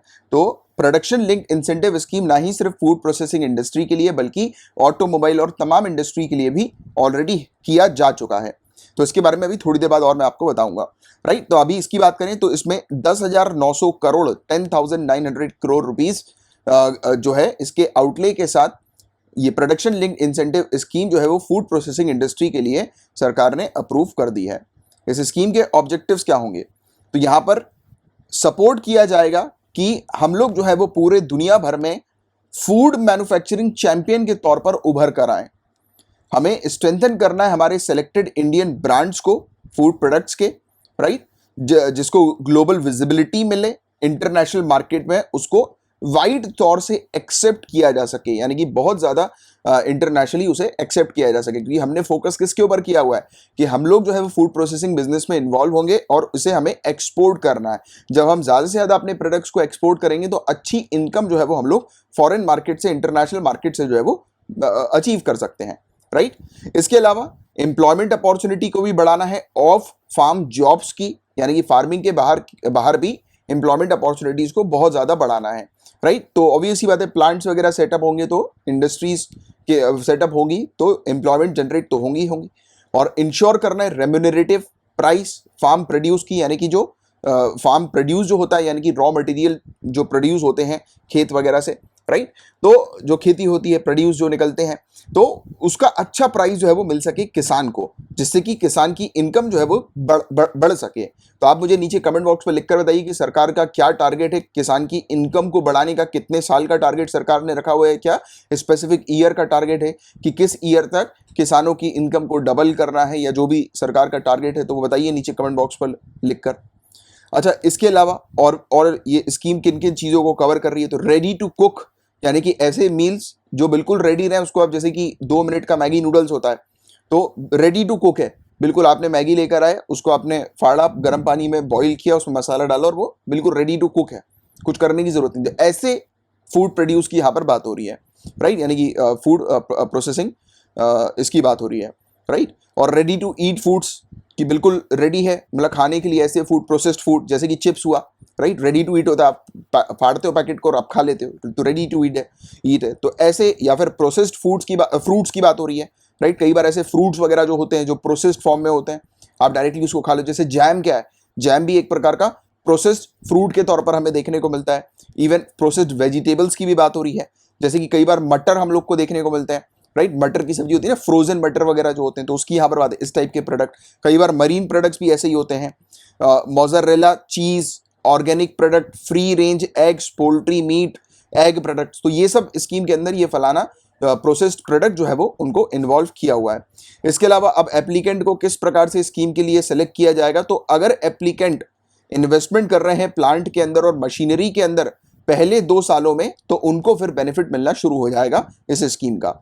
और आपको बता दें कि 13 production linked incentive scheme already हमें देखने को मिल चुकी है, सरकार ने इसको रोल आउट कर दिया है, जिसमें ऑटोमोबाइल्स हैं, फार्मास्यूटिकल्स हैं, आईटी हार्डवेयर है, जिसमें लैपटॉप, मोबाइल फोन्स और टेलीकॉम इक्विपमेंट शामिल हैं, वाइट गुड्स, केमिकल सेल्स और टेक्सटाइल जैसी इंडस्ट्रीज में ऑलरेडी ये स्कीम जो है वो हम लोग को देखने को मिल रही है। और अब फूड प्रोसेसिंग इंडस्ट्रीज के लिए भी ये स्कीम आ गई है, तो ये चीज आपको ध्यान में रखनी है, ठीक है। गाइस, किसानों के इशू के बारे में ना जाने कितनी बार हम लोग चर्चा कर चुके हैं। आपको पता है कि गाइस कि किसान जो है वो दिल्ली के पास जो है वो बैठ गए थे, आपको पता होगा, राइट। काफ़ी समय से हम लोग को देखने को मिला था कि उनका प्रोटेस्ट जो है वो जारी चल रहा था, बट फिर भी किसी ने किसानों की कोई सुनी नहीं, लगातार वो अपने प्रोटेस्ट को कंटिन्यू रखे हुए हैं, राइट। तो ये चीज़ हमने डिस्कस करी थी कई बार, किसानों के 3 कानूनों को लेकर, जिसका विरोध जो है वो किसान कर रहे थे, राइट। और अभी भी ये विरोध जो है वो जारी है। बट आपको बता दें कि ऑनरेबल सुप्रीम कोर्ट द्वारा अपॉइंट किया गया था एक पैनल, जिसने अपनी रिपोर्ट सबमिट कर दी है। इन 3 एग्रीकल्चरल रिफॉर्म लॉ से रिलेटेड रिपोर्ट सबमिट हो चुकी है, और ये रिपोर्ट जो है वो रिवील कर दी जाएगी अगली हियरिंग में इस केस की, ये चीज यहां पर बताई जा रही है। और 3 जो कानून जो हैं, अगर बैकग्राउंड की मैं आपको बात करूं, तो 3 कानून जो हैं ये पार्लियामेंट के द्वारा पास किए गए थे सितंबर में, और इसका अपोज जो है वो फार्मर यूनियंस कर रहे हैं। ये कौन से 3 कानून हैं? Farmers produce trade and commerce promotion and facilitation act, कृषि उपज व्यापार और वाणिज्य संवर्धन और सुविधा अधिनियम, ठीक है। इसके अलावा दूसरा जो कानून था, the essential commodities amendment act, आवश्यक वस्तु संशोधन अधिनियम। तीसरा जो था, the farmers empowerment and protection agreement on price assurance and farm services act, मूल्य आश्वासन पर किसान समझौता सशक्तिकरण और संरक्षण और कृषि सेवा अधिनियम। तो इन 3 कानून का विरोध जो है वो हमारे किसान कर रहे हैं। 12 जनवरी को ऑनरेबल सुप्रीम कोर्ट ने सस्पेंड कर दिया है कि इन तीनों कानूनों को इंप्लीमेंट नहीं किया जाएगा, और इन्होंने अपॉइंट की थी 4 मेंबर की एक कमेटी एक्सपर्ट्स की, कि पूरे किसान जो हैं उनकी क्या शिकायतें हैं, ये कमेटी उनकी शिकायतें सुने, राइट। फार्म लॉज के ऊपर, यानी कि इस कानूनों के ऊपर क्या शिकायतें हैं उनकी, वो सुने, और सरकार के व्यूज को भी सुने कि सरकार का क्या कहना है इन कानूनों को लेकर, और फिर बाद में रिकमेंड करें कि क्या सही है, राइट। तो ऐसी एक कमेटी जो है, expert committee, honourable supreme court ने बनाई थी। तो थोड़ी सी बात कर लेते हैं, थोड़ा बैकग्राउंड के बारे में भी एक बार और फिर से मैं आपको रिवाइज करवा देता हूं कि ये कानून का पूरा इशू क्या था, क्यों किसान जो है वो प्रोटेस्ट कर रहे थे। तो देखिए, कानून का मेन मकसद ये था कि इंडिया का जो एग्रीकल्चरल सेक्टर जो है उसको डीरेगुलेट करना है, मतलब कि आसान भाषा में कि अब सरकार जो है मतलब जो फार्मिंग लॉज जो है या फिर किसान जो है, किसान जो भी एक्टिविटीज करते हैं अपने जो प्रोड्यूस को जो बेचते हैं मार्केट में, तो उस पर निगरानी नहीं रखेगी सरकार।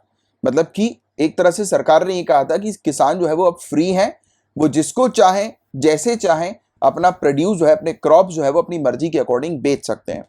मतलब कि कुल मिलाकर एक बात ये थी, एक डर ये था किसानों में कि अगर ऐसा हुआ तो किसान को जो प्रोटेक्ट करती है सरकार, वो प्रोटेक्शन हट जाएगा। जो सेफगार्ड जो है किसानों के पास, वो सेफगार्ड हट जाएगा। और जो इंडस्ट्रियलिस्ट हैं, जो बड़े बड़े जो लोग हैं, राइट, बड़ी बड़ी कंपनीज वाले जो किसानों से माल परचेस करते हैं, रॉ मटेरियल्स परचेस करते हैं, राइट, तो वो किसानों को एक्सप्लॉइट करने लगेंगे। तो ये डर था। दूसरा सबसे बड़ा डर कि यहां पर कहीं पर भी इस कानून के अंदर, ये चीज इस पर्टिकुलर आर्टिकल में नहीं लिखी है, बट आप लिखिए कहीं पर, नोट बनाइए कि एक डर ये है कि एमएसपी, मिनिमम सपोर्ट प्राइस को लेकर, ये जो 3 कानून है ये मिनिमम सपोर्ट प्राइस की बात नहीं कर रहे थे।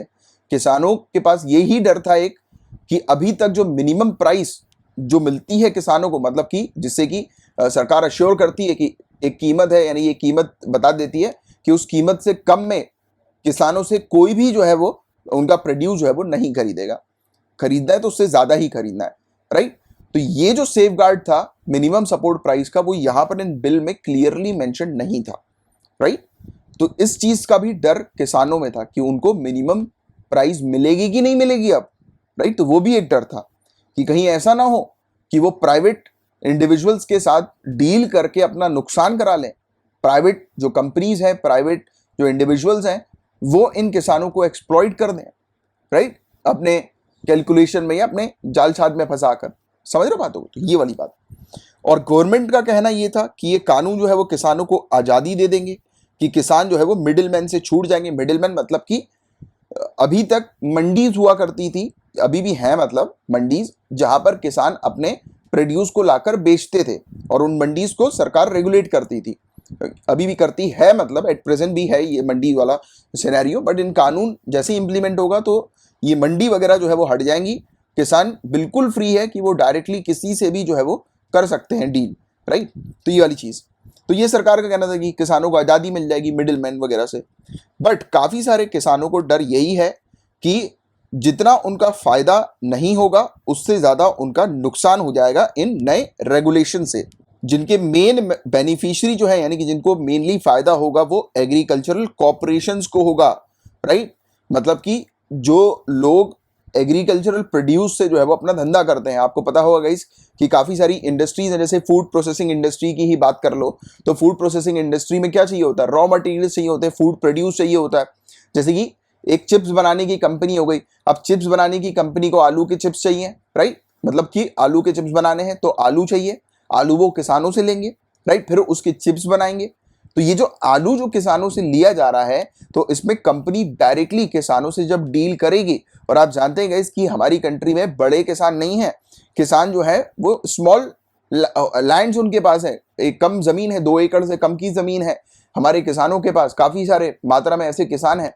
तो ये जो किसान है, ये बड़े बड़े जैसे कॉर्पोरेट्स के साथ जो है वो डील नहीं कर पाएंगे, घबराएंगे, और उसी कारण से कई बार ये अपना नुकसान करा लेंगे, राइट। और कई बार जो है वो फिर वो लोन्स और इस प्रकार के जाल में भी फंस जाएंगे, जो हमारे यानी कि प्री इंडिपेंडेंस के पीरियड में हुआ करता था। आपको पता है कि पहले के समय पे ब्रिटिशर्स ने एक अत्याचार किया था हमारे किसानों के ऊपर। आपको पता होगा कि उनके साथ पहले कॉन्ट्रैक्ट कर लिया कि आप जो है वो हमारे साथ ही डील करोगे, और फिर कॉन्ट्रैक्ट करने के बाद उनको पर्याप्त राशि नहीं दी रिटर्न में, राइट। और फिर क्या किया, उनको लोन दे दिया, जिसके कारण वो लोन के जाल में फंस गए, और लोन को चुकाने के लिए उनको अपनी जमीन से तक हाथ धो बैठना पड़ा। तो यही चीज जो है वो हिस्ट्री जो है वो कहीं रिपीट ना हो जाए, ये डर भी किसानों में है। तो इस चीज को भी समझना, राइट। तो ये वाली बात यहां पर बताई गई। इसके अलावा मतलब ये नए फार्म लॉज जो हैं, यानी कि ये नए कृषि कानून जो है, इनका उद्देश्य एक्चुअल में है क्या? तो वही चीज मैंने आपको बताई कि सरकार का कहना यह है कि किसानों के लिए ये काफी इजी हो जाएगा कि किसान को लोकल मंडीज वगैरह में, या फिर गवर्नमेंट की रेगुलेटेड मार्केट जो होती है, मंडी वगैरह जो होती है, उसमें जाकर उन्हें अपने प्रोड्यूस को जो है वो बेचने की जरूरत नहीं पड़ेगी। वो डायरेक्टली किसी प्राइवेट बायर को अपने प्रोड्यूस बेच सकते हैं, राइट। इवन वो कॉन्ट्रैक्ट में भी आ सकते हैं प्राइवेट कंपनीज के साथ। कॉन्ट्रैक्ट में आने का मतलब ये एक प्रकार की ऐसी प्रैक्टिस होती है इंडिया के अंदर जिसे हम लोग कॉन्ट्रैक्ट फार्मिंग बोलते हैं, राइट। और इवन बताया गया कि किसान जो है वो अपनी स्टेट के बाहर भी प्रोड्यूस को सेल कर सकते हैं दूसरे प्राइवेट इंडिविजुअल के साथ या कंपनी के साथ, कॉर्पोरेशन के साथ डील करके स्टेट के बाहर भी जो है वो सेल कर सकते हैं। मतलब कि किसानों का जो दायरा है कि मंडी में जाकर उनको सेल करना है अपने प्रोड्यूस को, वो हट गया है। वो अपनी मर्जी के अकॉर्डिंग कहीं पर भी कर सकते हैं। और नया रेगुलेशन जो है ये इवन ट्रेडर्स को अलाउ करता है कि ट्रेडर्स फूड की स्टॉक पाइलिंग कर सकते हैं, मतलब कि होर्डिंग, मतलब कि जमाखोरी, राइट। तो जमाखोरी जो था वो पुराने कानून में जो था एक क्राइम था, राइट, क्रिमिनल ऑफेंस था। बट अब ट्रेडर्स के लिए जमाखोरी जो है वो बताया गया कि वो अलाउ कर दिया, राइट, कि ट्रेडर्स जमाखोरी कर सकते हैं। मतलब अपने पास स्टॉक को जो है वो रोक कर प्राइजेस जब बढ़ेंगी स्टॉक की तब उसको रिलीज कर सकते हैं और इस प्रकार से अपना फायदा उठा सकते हैं। तो इसमें क्या होगा, ऑब्वियस ही बात है, किसान को तो एट अ टाइम पैसा चाहिए यार, राइट। किसान थोड़ी ना अपने प्रोडक्ट को स्टॉक पाइल करेगा, वेट करेगा कि जब पैसा बढ़ेगा तब मैं इस प्रोडक्ट को रिलीज करूंगा, ऐसा नहीं करेगा किसान। किसान तो कॉर्पोरेशन को दे देगा, फिर कॉर्पोरेशन करेगी होर्डिंग, कॉर्पोरेशन अपने वेयर हाउस में रोक लेगी सामान को, और जब मार्केट में उस सामान का, उस कमोडिटी का प्राइस जैसे ही इंक्रीज होगा ये वहां से निकाल देगी। तो इसमें किसका फायदा हो रहा है, इसमें कॉर्पोरेशन का ही फायदा हो रहा है। तो यही डर है जो किसानों में हमें देखने को मिल रहा है, राइट। और किसानों की चिंता भी यही है कि हमारी कंट्री में 86% से भी ज्यादा जो किसान हैं वो स्मॉल होल्डर किसान हैं, जिनके पास 2 हेक्टेयर से भी कम की जमीन हम लोग को देखने को मिलती है, यानी कि 5 एकड़ से भी कम की जमीन इन किसानों के पास है। और नए रूल के अंदर इवन काफी सारे सेफगार्ड जो इन छोटे किसानों को मिलते थे, काफी सारी प्रोटेक्शन जो सरकार देती थी इन छोटे किसानों को, वो हट गई है। स्मॉल फार्मर्स को डर यही है कि उनके पास बार्गेनिंग पावर नहीं है, यानी कि वो प्राइवेट कंपनी के साथ जो है वो बार्गेनिंग नहीं कर सकते, राइट। जब भी अगर वो नेगोशिएट करेंगे अपने प्रोड्यूस को लार्जर कंपनीज के साथ, यानी कि बड़ी कंपनी आई, अब जैसे मान के चलो कि किसान के सामने एक मर्सिडीज से उतरकर एक सूट बूट पहनकर एक इंडिविजुअल आ गया, कंपनी का मैनेजर आ गया किसान के साथ डील करने, तो किसान तो ऑब्वियस ही बात है कि वो उसके साथ प्रॉपर तरीके से डील तो कर ही नहीं पाएगा, उसको पता ही नहीं रहेगा कि वो क्या पेपरबाजी दिखाता है या क्या करता है, राइट। इवन चिंता वाली बात यह भी है कि रिटर्न कॉन्ट्रैक्ट्स मैंडेटरी नहीं है। ये बड़ी चिंता की बात है कि मतलब कि जबान पर कॉन्ट्रैक्ट मान लिया जाएगा, राइट। रिटर्न कॉन्ट्रैक्ट का रिटर्न होना, पेपर पे होना मैंडेटरी नहीं। और आप जानते हो गाइस कि हमारी कंट्री के अंदर जो पेपर में है उसी को सत्य माना जाता है, राइट। जिसमें सील साइन लगे हैं वही सत्य माना जाएगा, उसके अलावा जबान की कोई कीमत नहीं है। मतलब इसमें कोर्ट वगैरह में आप लोग ये वाली चीज जानते हो, कोर्ट में तो चलता है कागज, बट जब कागज ही मैंडेटरी नहीं है, कॉन्ट्रैक्ट ही मैंडेटरी नहीं है, तो आप बताइए, खुद समझिए इस चीज को कि किसान फंसेगा कि नहीं फंसेगा। पता लगे कि सामने वाली कंपनी ने बोला किसान को कि मैं आपको एक फलाना अमाउंट XYZ अमाउंट जो है वो दूंगा, राइट, आपके पूरे, यानी कि आप काम करो, अमाउंट में आपको इतना दूंगा। बट जब उस किसान ने पूरी मेहनत करके काम किया, उसको प्रोड्यूस डिलीवर कर दिया, तो सामने वाली कंपनी ने मना कर दिया, बोलते कि नहीं मैं नहीं दूंगा, मेरी बात ही नहीं थी आपसे इतना देने की, जो अमाउंट उसने डिसाइड किया था उससे कम अमाउंट दे दिया। अब किसान जाए तो जाए किसके पास कंप्लेन करने, उसके पास तो लिखित में कुछ भी नहीं है ना। ये एक कंसर्न है, समझ पा रहे हो बातों को। तो इस प्रकार से आपको समझना है। तो और कभी भी कोई उल्लंघन होता है टर्म्स एंड कंडीशन में, तो बहुत ही मुश्किल हो जाएगी किसानों के लिए कि प्रूव करना, राइट, कि जो भी उनको इशू है, राइट। तो ये वाली चीज है। और नए रूल्स के अंदर कोई गारंटी नहीं दी है मिनिमम प्राइस की, ये यहाँ पे लिखा भी हुआ है इवन, राइट। पहले वाले आर्टिकल्स में लिखा नहीं था जो मैंने आपको एक्सप्लेन किया था, बट यहाँ पर अब आ गया है ये वाली चीज, राइट। तो एग्जिस्टिंग जो MSP जो है वो भी बंद कर दी जाएगी कुछ समय पे, राइट। तो वो भी मतलब कि MSP होगी कि नहीं होगी ये भी डिक्लेयर नहीं है इन कानूनों के लिए। तो ये कुछ इश्यूज हैं किसान के कानून के बारे में जिसका विरोध जो है वो कर रहे हैं किसान, तो जिसकी आपको एक अच्छी जानकारी होनी चाहिए थी, राइट। अब देखिए बात हो रही है इन्फ्लेशन टारगेटिंग की, काफी इंपॉर्टेंट टॉपिक है इकोनॉमिक्स का, ध्यान से सुनिएगा। तो केंद्र ने डिसाइड किया है कि इन्फ्लेशन के टारगेट को ये 4% रखेगी। इसमें टॉलरेंस बैंड जो है वो ±2% पॉइंट्स का बताया गया है। इसका मतलब क्या है, टॉलरेंस बैंड ±2% का मतलब कि इन्फ्लेशन 4 से 6% तक मैक्सिमम हो सकता है या कम होकर 2% तक हो सकता है, उसके ऊपर या नीचे जो है वो नहीं लेकर जाना है। तो 4% ±2% चल सकता है। तो ये टारगेट इन्होंने रखा है। तो इन्फ्लेशन टारगेट क्या है? तो 4% ±2% याद रखना प्रीलिम्स के लिए। तो इन्होंने अपनी मॉनेटरी पॉलिसी कमिटी जो रिजर्व बैंक ऑफ इंडिया की है उसके लिए अगले 5 सालों के लिए इन्फ्लेशन टारगेट जो है ये डिसाइड कर दिया है केंद्र ने। इन्फ्लेशन टारगेटिंग है क्या? तो ये सेंट्रल बैंक की पॉलिसी है जो कि एडजस्ट करती है मॉनेटरी पॉलिसी को, जिससे कि specified annual rate of inflation जो है वो अचीव किया जा सके, मतलब कि महंगाई को कंट्रोल किया जा सके। तो ये महंगाई के कंट्रोल करने के लिए ये पॉलिसी हम लोग को देखने को मिलती है। और जो प्रिंसिपल इन्फ्लेशन टारगेटिंग का हम लोग को देखने को मिलता है ये इस बिलीफ के ऊपर आधारित रहता है कि लंबे समय में इकोनॉमिक ग्रोथ जो है वो बिल्कुल बेस्ट तौर पर अचीव हो सकेगी अगर इस प्राइस स्टेबिलिटी को मेंटेन किया जा सकता है। तो इकोनॉमिक ग्रोथ को याद रखना, इकोनॉमिक ग्रोथ को अचीव करने के लिए ये इन्फ्लेशन को मेंटेन करना, यानी कि स्पेसिफाइड इन्फ्लेशन को मेंटेन करना जरूरी होता है। ऐसा बिलीव है, माना जाता है। ऐसा होगा कंफर्म या नहीं होगा इस चीज की कोई गारंटी नहीं है, ये बिलीव है, ठीक है। तो ये चीज भी थोड़ी ध्यान में रखना समझने के लिए। और प्राइस स्टेबिलिटी अचीव की जा सकती है इन्फ्लेशन को कंट्रोल करते हुए, महंगाई को कंट्रोल करते हुए, और उससे इकोनॉमिक ग्रोथ जो है वो होती है, राइट, लॉन्ग टर्म में। तो ऐसा माना जाता है। इन्फ्लेशन टारगेटिंग का फ्रेमवर्क की बात करें गाइस, तो आज की डेट में हमारे पास फ्लेक्सिबल इन्फ्लेशन टारगेटिंग फ्रेमवर्क है इंडिया में 2016 के अमेंडमेंट के बाद। Reserve bank of India act 1934 को जो अमेंड किया था तो 2016 में, तो उसके बाद फ्लेक्सिबल इन्फ्लेशन टारगेटिंग फ्रेमवर्क हमारे पास होता है। आप ध्यान में रखना कि हर 5 सालों में 5 ईयर्स में जो है वो एक बार इन्फ्लेशन टारगेट जो है वो सेट किया जाता है। तो क्वेश्चन अगर आए कि इन्फ्लेशन टारगेट को जो है वो कब सेट करते हैं, तो हर 5 सालों में एक बार। कौन सेट करता है? सरकार सेट करती है, गवर्नमेंट ऑफ इंडिया के द्वारा सेट किया जाता है। But government of India RBI के साथ जो है वो कंसल्ट करती है, फिर इसको सेट करती है। तो ये कुछ चीजें हैं बेसिक सी जिसकी आपको जानकारी होना चाहिए। अच्छा, इसमें एक चीज और ध्यान में रखो कि करंट इन्फ्लेशन टारगेट क्या है। तो सेंट्रल गवर्नमेंट ने 4% कंज्यूमर प्राइस इंडेक्स इन्फ्लेशन का ये नोटिफाई किया है टारगेट। जो पीरियड है 5 अगस्त 2016 से 31 मार्च 2021 का, इसका ये टारगेट रखा है। वही +-2 का अपर टॉलरेंस लिमिट 6% की और लोअर टॉलरेंस लिमिट 2% की बताई गई है, ठीक है। तो ये चीज है जिसकी आप थोड़ी सी जानकारी रखिएगा। ये इकोनॉमिक्स के कुछ टर्म्स होते हैं जो अक्सर पूछ लिए जाते हैं, राइट। अब थोड़ी सी बात करते हैं कि ये वैक्सीन की बर्बादी क्या है, वैक्सीन वेस्टेज क्या है और किस प्रकार इसे रोका जा सकता है। तो इस पर हम लोग थोड़ी चर्चा करते हैं।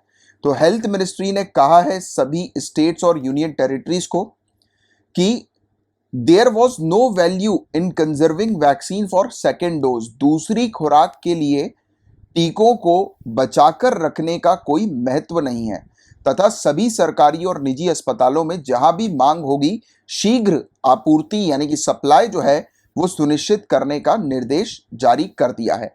मतलब कि कहा है सभी हॉस्पिटल्स को कि आप, क्योंकि आपको पता है कि वैक्सीन के 2 डोज लग रहे हैं, राइट। जैसे कि मेरे खुद पेरेंट्स को जो है वो वैक्सीन लग गई है, मतलब कि पापा और मम्मी दोनों को वैक्सीन लग गई है। और अब ये वैक्सीन जो है सेकेंड डोज जो है वो इसका लगना है। मेरे ख्याल से if I am not wrong 21 दिन के आसपास जो है वो सेकेंड डोज लग जाता है। तो क्या हो रहा है कि हॉस्पिटल जो है जहां जहां पर लोग, जितने लोग वैक्सीन लगाकर जा रहे हैं, तो हॉस्पिटल्स क्या कर रहे हैं कि अपने पास एक रिकॉर्ड मेंटेन कर रहे हैं। जितने लोगों ने वैक्सीन लगाई उनका एक स्टॉक जो है, उतनी ही वैक्सीन का स्टॉक जो है वो अपने पास मेंटेन करके रख रहे हैं। बट क्या हो रहा है कि इससे काफी सारी वैक्सीन जो है वो वेस्ट भी हो रही है। तो कहा जा रहा है कि आप अपने पास स्टॉक मेंटेन करके मत रखो, जिसको जरूरत पड़ती आ रही है वैक्सीन की उसको देते जाओ, राइट। तो ये चीज कही है अभी हेल्थ मिनिस्ट्री ने सभी स्टेट्स और यूनियन टेरिटरीज को। और केंद्र ने क्या क्या गाइडलाइंस जारी करी हैं स्टेट्स के लिए, तो वैक्सीन वेस्टेज को 1% से भी कम मेंटेन करके चलना है, राइट। कि अगर वैक्सीन वेस्ट हो रही है तो आप ऐसा करो कि 1% से भी कम वैक्सीन वेस्ट हो। अभी नेशनल वेस्टेज परसेंटेज जो है इंडिया के अंदर वो 6% का बताया जा रहा है वैक्सीन का, यानी 6% वैक्सीन वेस्ट हो रही है, राइट। तो ये चीज यानी कि हर 100 वैक्सीन में से 6 वैक्सीन आप मान के चलो खराब जा रही है। रेगुलरली रिव्यू करना है वेस्टेज को सभी लेवल पर, जिससे कि मिनिमाइज किया जा सके इन वेस्टेज को। इंश्योर करना है कि टाइम पर जितना भी स्टॉक अवेलेबल है वैक्सीन का, उसकी एक्सपायरी होने से पहले उसको यूटिलाइज कर डालो, जिससे कि वेस्टेज ना हो, राइट। और ओनली एलिजिबल बेनिफिशियरी, जो भी बेनिफिशियरी एलिजिबल हैं उनको रजिस्टर करना है और वैक्सीन प्रोवाइड कराना है इन कैटेगरीज में। यानी कि अलग अलग कैटेगरीज दी हुई है, आपको पता होगा कि पहली कैटेगरी के अंदर जितने भी फ्रंटलाइन वर्कर्स वगैरह जो हैं और बुजुर्ग लोग जो सीनियर सिटीजन्स वगैरह जो है उनको प्रोवाइड करने की बात की गई है, राइट, वैक्सीन वगैरह को। तो ऐसे ही कहा गया है कि जो भी बेनिफिशरीज हैं उनको वैक्सीन तुरंत जो है वो प्रोवाइड की जाए, राइट, मतलब हेल्थ केयर वर्कर्स की और फ्रंटलाइन वर्कर्स की कैटेगरी के जो लोग हैं उनको वैक्सीन प्रोवाइड की जाए, उनको वैक्सीनेशन प्रोवाइड किया जाए, रोका ना जाए किसी भी तरीके से। तो वैक्सीन की बर्बादी या वैक्सीन वेस्टेज क्या होता है, तो उसके बारे में तो नाम से ही समझ में आ रहा है कि वैक्सीन वेस्ट हो रही है। इसको आसान भाषा में आप समझो कि वैक्सीन की बर्बादी किसी भी बड़े टीकाकरण अभियान का एक अपेक्षित घटक होता है। मतलब कि कोई भी बड़ा जो प्रोग्राम होता है, वैक्सीनेशन ड्राइव जो हमें देखने को मिलती है, उसका एक कंपोनेंट ही होता है, यानी कि उसमें होती है वैक्सीन वेस्ट। लेकिन बड़े पैमाने पर वैक्सीन की बर्बादी होने से वैक्सीन की मांग में वृद्धि होने लगती है। अब वैक्सीन की जब बर्बादी हो रही है मतलब कि सप्लाई कम है, डिमांड ज्यादा है, तो ऑब्वियस सी बात है ना, सप्लाई कम होगी तो डिमांड एकदम ज्यादा बढ़ती जाएगी। तो ये वाली एक इशू हो जाता है जिससे इसे अनावश्यक खरीद में वृद्धि होती है। अब जब डिमांड बढ़ती है तो लोग क्या करते हैं, अपने पास स्टॉक बहुत ज्यादा मेंटेन करके रखते हैं, और इनकी लाइफ भी होती है, राइट, लिमिटेड लाइफ होती है, इनको एक प्रॉपर टेम्परेचर में रखना होता है, नहीं रखोगे तो वेस्ट हो जाएगी। तो बहुत सारी चीजों को देखना होता है। और अलग अलग स्टेजेस क्या होते हैं वैक्सीन वेस्टेज के, तो कोल्ड चेन पॉइंट्स, तो ये भी एक जो है वो होता है, वही चीज मैंने आपको बताया था अभी, right, district vaccine stores, vaccination session site, तो ये एरियाज होते हैं जहां पर वैक्सीन वेस्टेज होती है। और कैसे इसको प्रिवेंट कर सकते हैं हम, प्रॉपर प्लानिंग से। हर एक वैक्सीन का सेशन जो है वो मैक्सिमम 100 बेनिफिशरीज को सर्व करना चाहिए, यानी कि एक बार में 100 लोगों को वैक्सीन लगाओ, फिर वैक्सीन दूसरा स्लॉट निकालो, फिर 100 लोग को लगाओ, ये इस तरीके से। प्रॉपर ट्रेनिंग प्रोवाइड कराना है वैक्सीनेटर्स को, जो लोग वैक्सीन देते हैं, तो इससे वैक्सीन का वेस्टेज जो है वो कम हो सकता है, राइट, इसको प्रिवेंट कर सकते हैं। तो ये बात है जिसके बारे में आप लोग को पता होना चाहिए वैक्सीन वेस्टेज से रिलेटेड। अब बात हो रही है emergency credit line guarantee scheme के बारे में। नाम से ही समझ में आ रहा है कि ये एक ऐसी स्कीम है जिसके तौर पर क्रेडिट जो है, यानी कि लोन्स वगैरह जो है वो प्रोवाइड किए जाते हैं, राइट।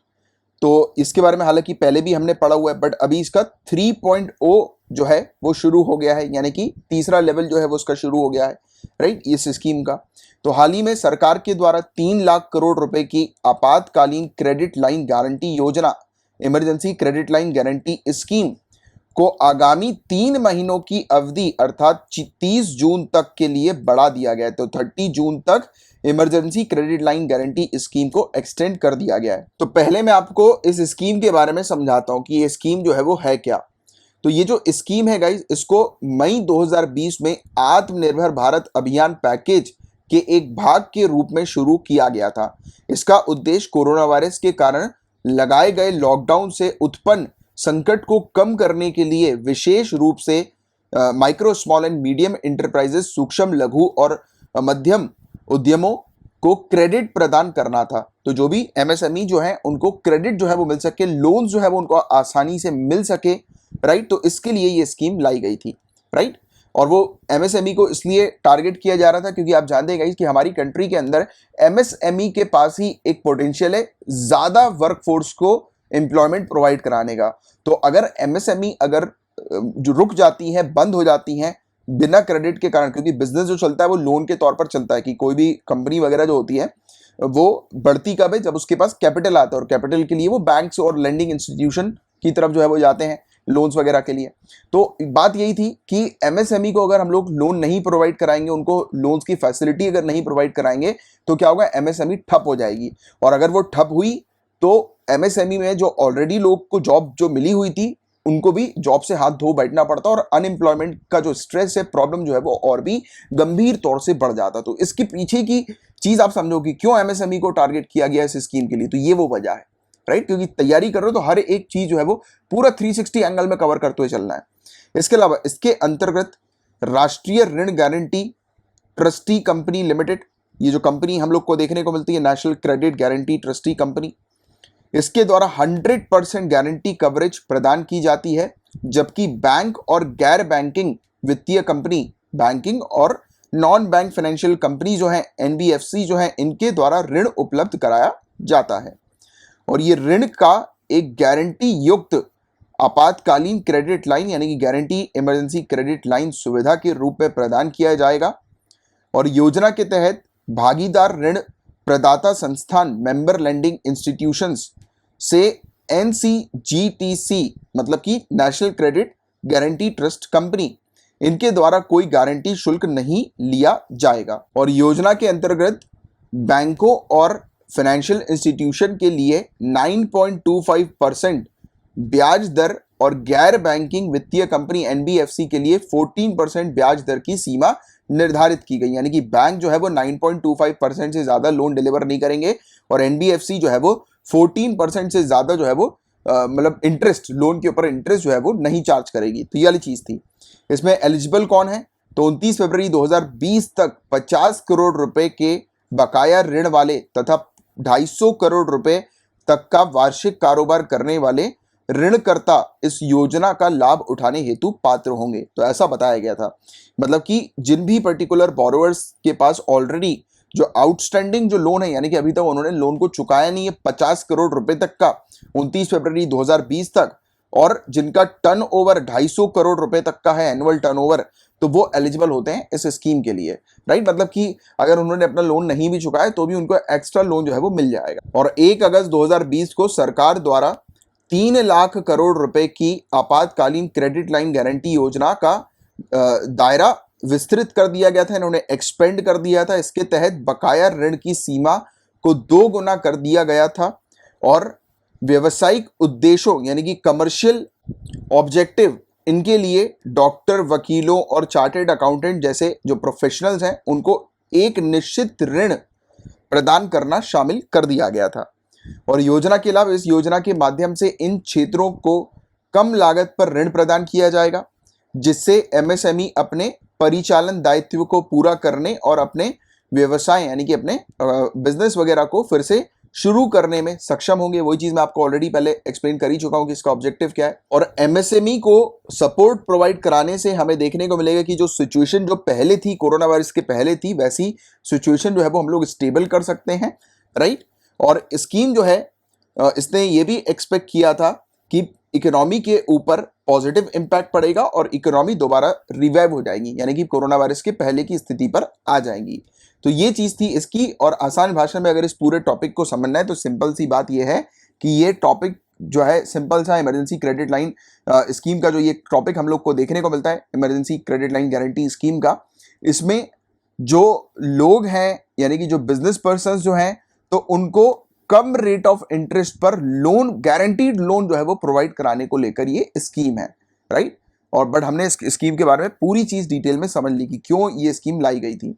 3.0 के तहत यानी कि इस स्कीम के 3.0 के तहत 29 फरवरी 2020 तक सभी ऋण देने वाली जो संस्था जो है, बैंक्स वगैरह जो है, NBFCs जो है, उनका कुल बकाया ऋण के 40% तक का विस्तार शामिल किया जाएगा। यानी कि 3.0 के अंदर 40% तक और जो टोटल क्रेडिट आउटस्टैंडिंग जो है उसको एक्सटेंड कर दिया गया है, राइट, फाइनेंशियल इंस्टीट्यूशन के।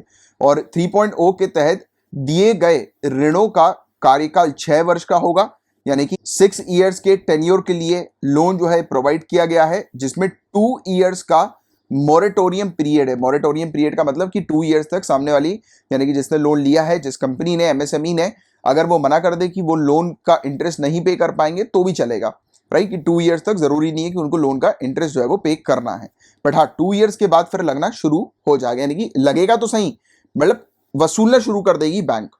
बट 2 इयर्स तक अगर वो पॉज चाह रहे हैं कि बैंक जो है वो उनको बोले नहीं इंटरेस्ट पे करने के लिए, तो फिर वो बोलेंगे नहीं।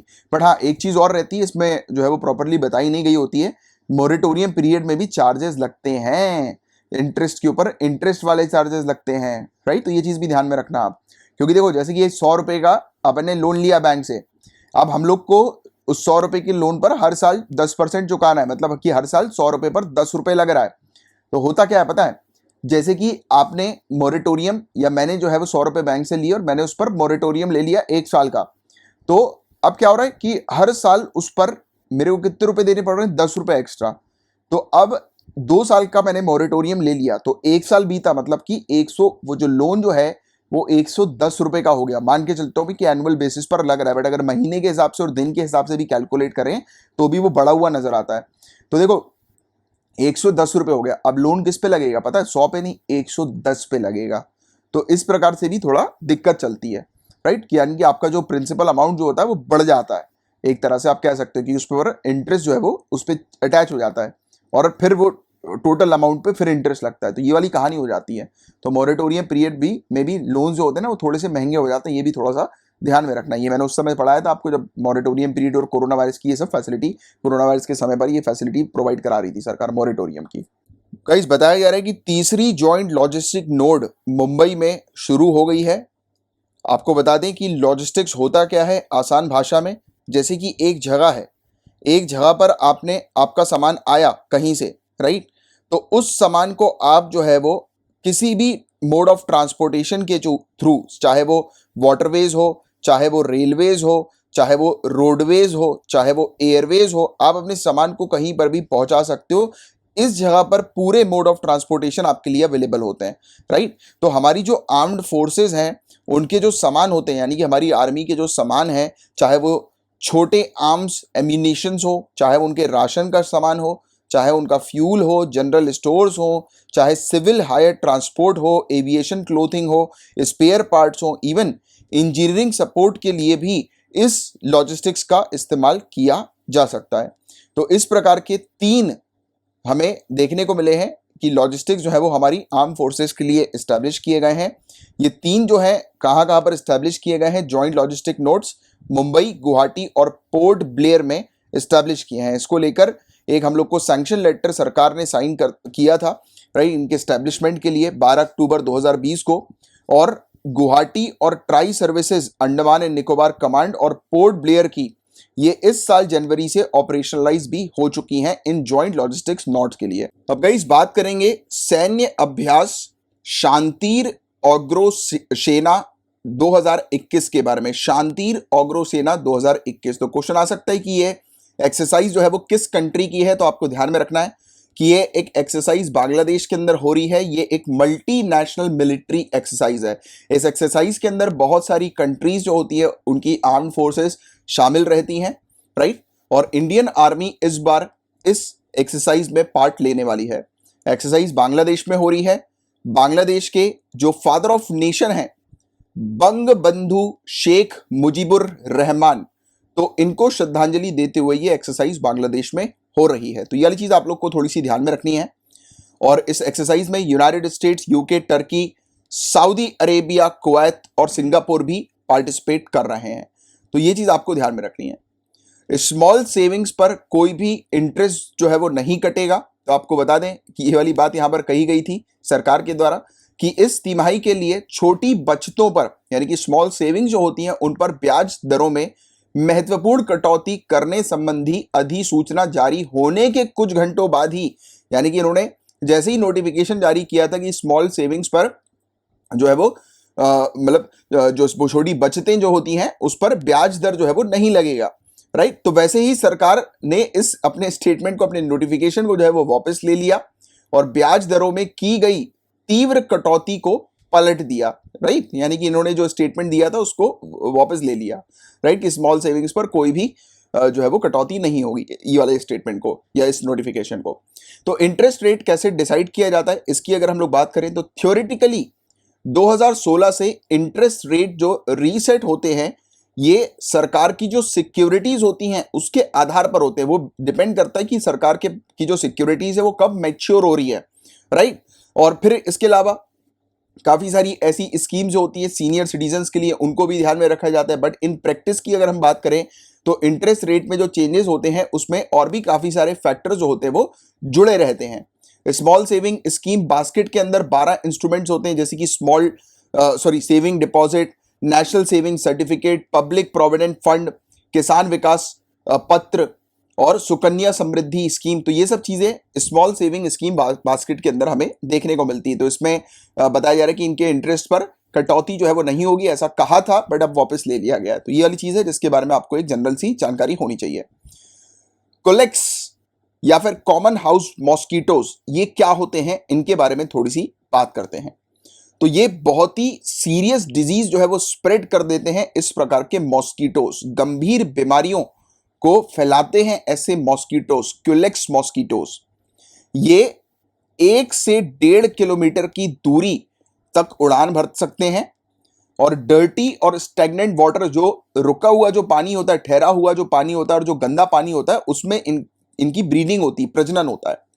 ये टॉपिक न्यूज में इसलिए था क्योंकि दिल्ली में कई रेजिडेंट वेलफेयर एसोसिएशन जो हम लोग को देखने को मिलता है दिल्ली के अंदर, उन्होंने कंप्लेन करी है कि उनके एरिया में, उनके इलाकों में इस प्रकार के मॉस्किटोज जो है वो काफी तेजी से बढ़ रहे हैं और लगातार म्युनिसिपल कॉर्पोरेशन को बुलाया जा रहा है, मीटिंग जो है वो बैठाई जा रही है, राइट, कि ऐसे मॉस्किटोज जो काफी गंभीर बीमारियों को स्प्रेड करते हैं तो उनको रोकना बहुत ज्यादा जरूरी है। तो ये क्यूलेक्स मॉस्किटोज आपसे पूछा जाएगा कि ये क्यूलिस मॉस्किटोज किस लिए जाने जाते हैं, तो गंभीर बीमारी को फैलाने के लिए क्यूलिस मॉस्किटोज जाने जाते हैं, याद रखना आप। अब थोड़ी सी चर्चा करते हैं Baikal GVD gigaton volume detector के बारे में। बैकाल गीगाटन वॉल्यूम डिटेक्टर, तो लेक बैकाल, नीचे कमेंट बॉक्स पर इसका आंसर लिखकर बताइए लेक बैकाल कहां पर है, बैकाल लेक कहां पर, ये एक बार सिविल सर्विसेज क्वेश्चन पूछ चुकी है। तो देखिए, रशिया के साइंटिस्ट ने रिसेंटली लॉन्च किया है दुनिया का सबसे बड़ा अंडर वाटर न्यूट्रिनो टेलीस्कोप को, जिसको नाम दिया है बैकाल गीगाटन वॉल्यूम डिटेक्टर, और ये लेक बैकाल जो है उसके पानी पे किया गया, और लेक बैकाल साइबेरिया में है। दुनिया की सबसे डीपेस्ट लेक ये हमें देखने को मिलती है। तो क्वेश्चन आता है दुनिया की सबसे डीपेस्ट लेक कौन सी है, लेक बैकाल, और ये साइबेरिया में है। यहां पर रशियन साइंटिस्ट के द्वारा दुनिया का सबसे बड़ा अंडर वाटर न्यूट्रिनो टेलीस्कोप जो है वो लॉन्च किया है, राइट। तो ये चीज बताई गई है। और बैकाल जीवीडी के बारे में बात करें, यानी कि इस टेलीस्कोप की थोड़ी सी बात करें, तो ये one of the 3 largest neutrino detector है पूरे दुनिया भर में, यानी कि 3 सबसे बड़े न्यूट्रिनो डिटेक्टर में से एक है ये। इसी के साथ साथ आइस क्यूब जो हमें साउथ पोल में देखने को मिलता है, और अंटेर्स ANTARES ये हम लोग को मेडिटेरेनियन सी में देखने को मिलता है, और तीसरा बैकाल लेक में ये जीवीडी बताया गया है। ये डिटेल में स्टडी करता है, कुछ पार्टिकल्स होते हैं जैसे कि न्यूट्रिनोज, उसकी ये स्टडी करता है, राइट। तो न्यूट्रिनोज होते क्या है ये जानो आप। तो न्यूट्रिनोज का प्रपोजल रखा गया था स्विस साइंटिस्ट वॉल्फगैंग पाउली के द्वारा 1930 में। तो देखो, ये जो न्यूट्रिनोज है ना गाइस, इससे रिलेटेड बार बार टॉपिक जो है वो न्यूज में आ रहा है, तो इसके बारे में आपसे क्वेश्चन बन सकता है, यानी कि काफी ज्यादा चांसेस है न्यूट्रिनोज के बारे में आपसे क्वेश्चन पूछा जा सकता है। तो इसको डिटेक्ट करने के लिए हम लोग को 3 बड़े न्यूट्रिनो डिटेक्टर्स देखने को मिलते हैं। ये 3 बड़े न्यूट्रिनो डिटेक्टर कहां कहां पर है, इनका नाम क्या है, ये ध्यान में रखना, जो चीज मैंने भी आपको पढ़ाई। अब न्यूट्रिनोज क्या होता है, तो उसका प्रपोजल किसके द्वारा रखा गया, स्विस साइंटिस्ट वॉल्फगैंग पाउली के द्वारा 1930 में। ये second most widely occurring particle है पूरे दुनिया भर में, यानी कि पूरे दुनिया भर में सबसे ज्यादा न्यूट्रिनोस पार्टिकल्स पाए जाते हैं फोटॉन्स के बाद। ये पार्टिकल जो होते हैं ये लाइट जो है वो करते हैं, यानी कि मेकअप लाइट, मतलब कि लाइट्स जो है वो निकालते हैं, यानी कि इससे लाइट्स जो है वो एमिट होती है। और न्यूट्रिनोज जो है वो इतने ज्यादा होते हैं कि हर जगह पर, हर सेकंड पर ये हमें जो है वो आसपास ही रहते हैं, बट ये हमें दिखाई नहीं देते, राइट। और 100 ट्रिलियन से भी ज्यादा जो है ये पास हो रहे होते हैं हमारे आसपास से, राइट, बट हम लोग इनको कभी भी नोटिस नहीं कर पाते न्यूट्रिनोज को। तो इनको डिटेक्ट करने के लिए जो है वो साइंटिस्ट रिसर्चर ने डिटेक्टर जो है वो बनाया है न्यूट्रिनोज को डिटेक्ट करने के लिए। तो इनको स्टडी करना क्यों जरूरी है, तो इसको स्टडी करने से हमें पता लग सकता है कि इस ब्रह्मांड का ओरिजिन कैसे हुआ, कैसे शुरुआत हुई इस ब्रह्मांड की। क्योंकि काफी सारे न्यूट्रिनोज उस समय के हैं जिस समय बिग बैंग हुआ था, राइट। और दूसरे जो है वो हम लोग को उस समय के देखने को मिलते हैं जब सुपरनोवा एक्सप्लोजन हुआ था, राइट। क्योंकि न्यूक्लियर रिएक्शन हम लोग को ये सन का देखने को मिलता है, और इस रिएक्शन को या इस पार्टिकल्स को अगर साइंटिस्ट रिसर्चर डिटेक्ट करके स्टडी कर लेते हैं तो साइंटिस्ट रिसर्चर को पता लग जाएगा कि ये पूरा ब्रह्मांड कैसे बना है।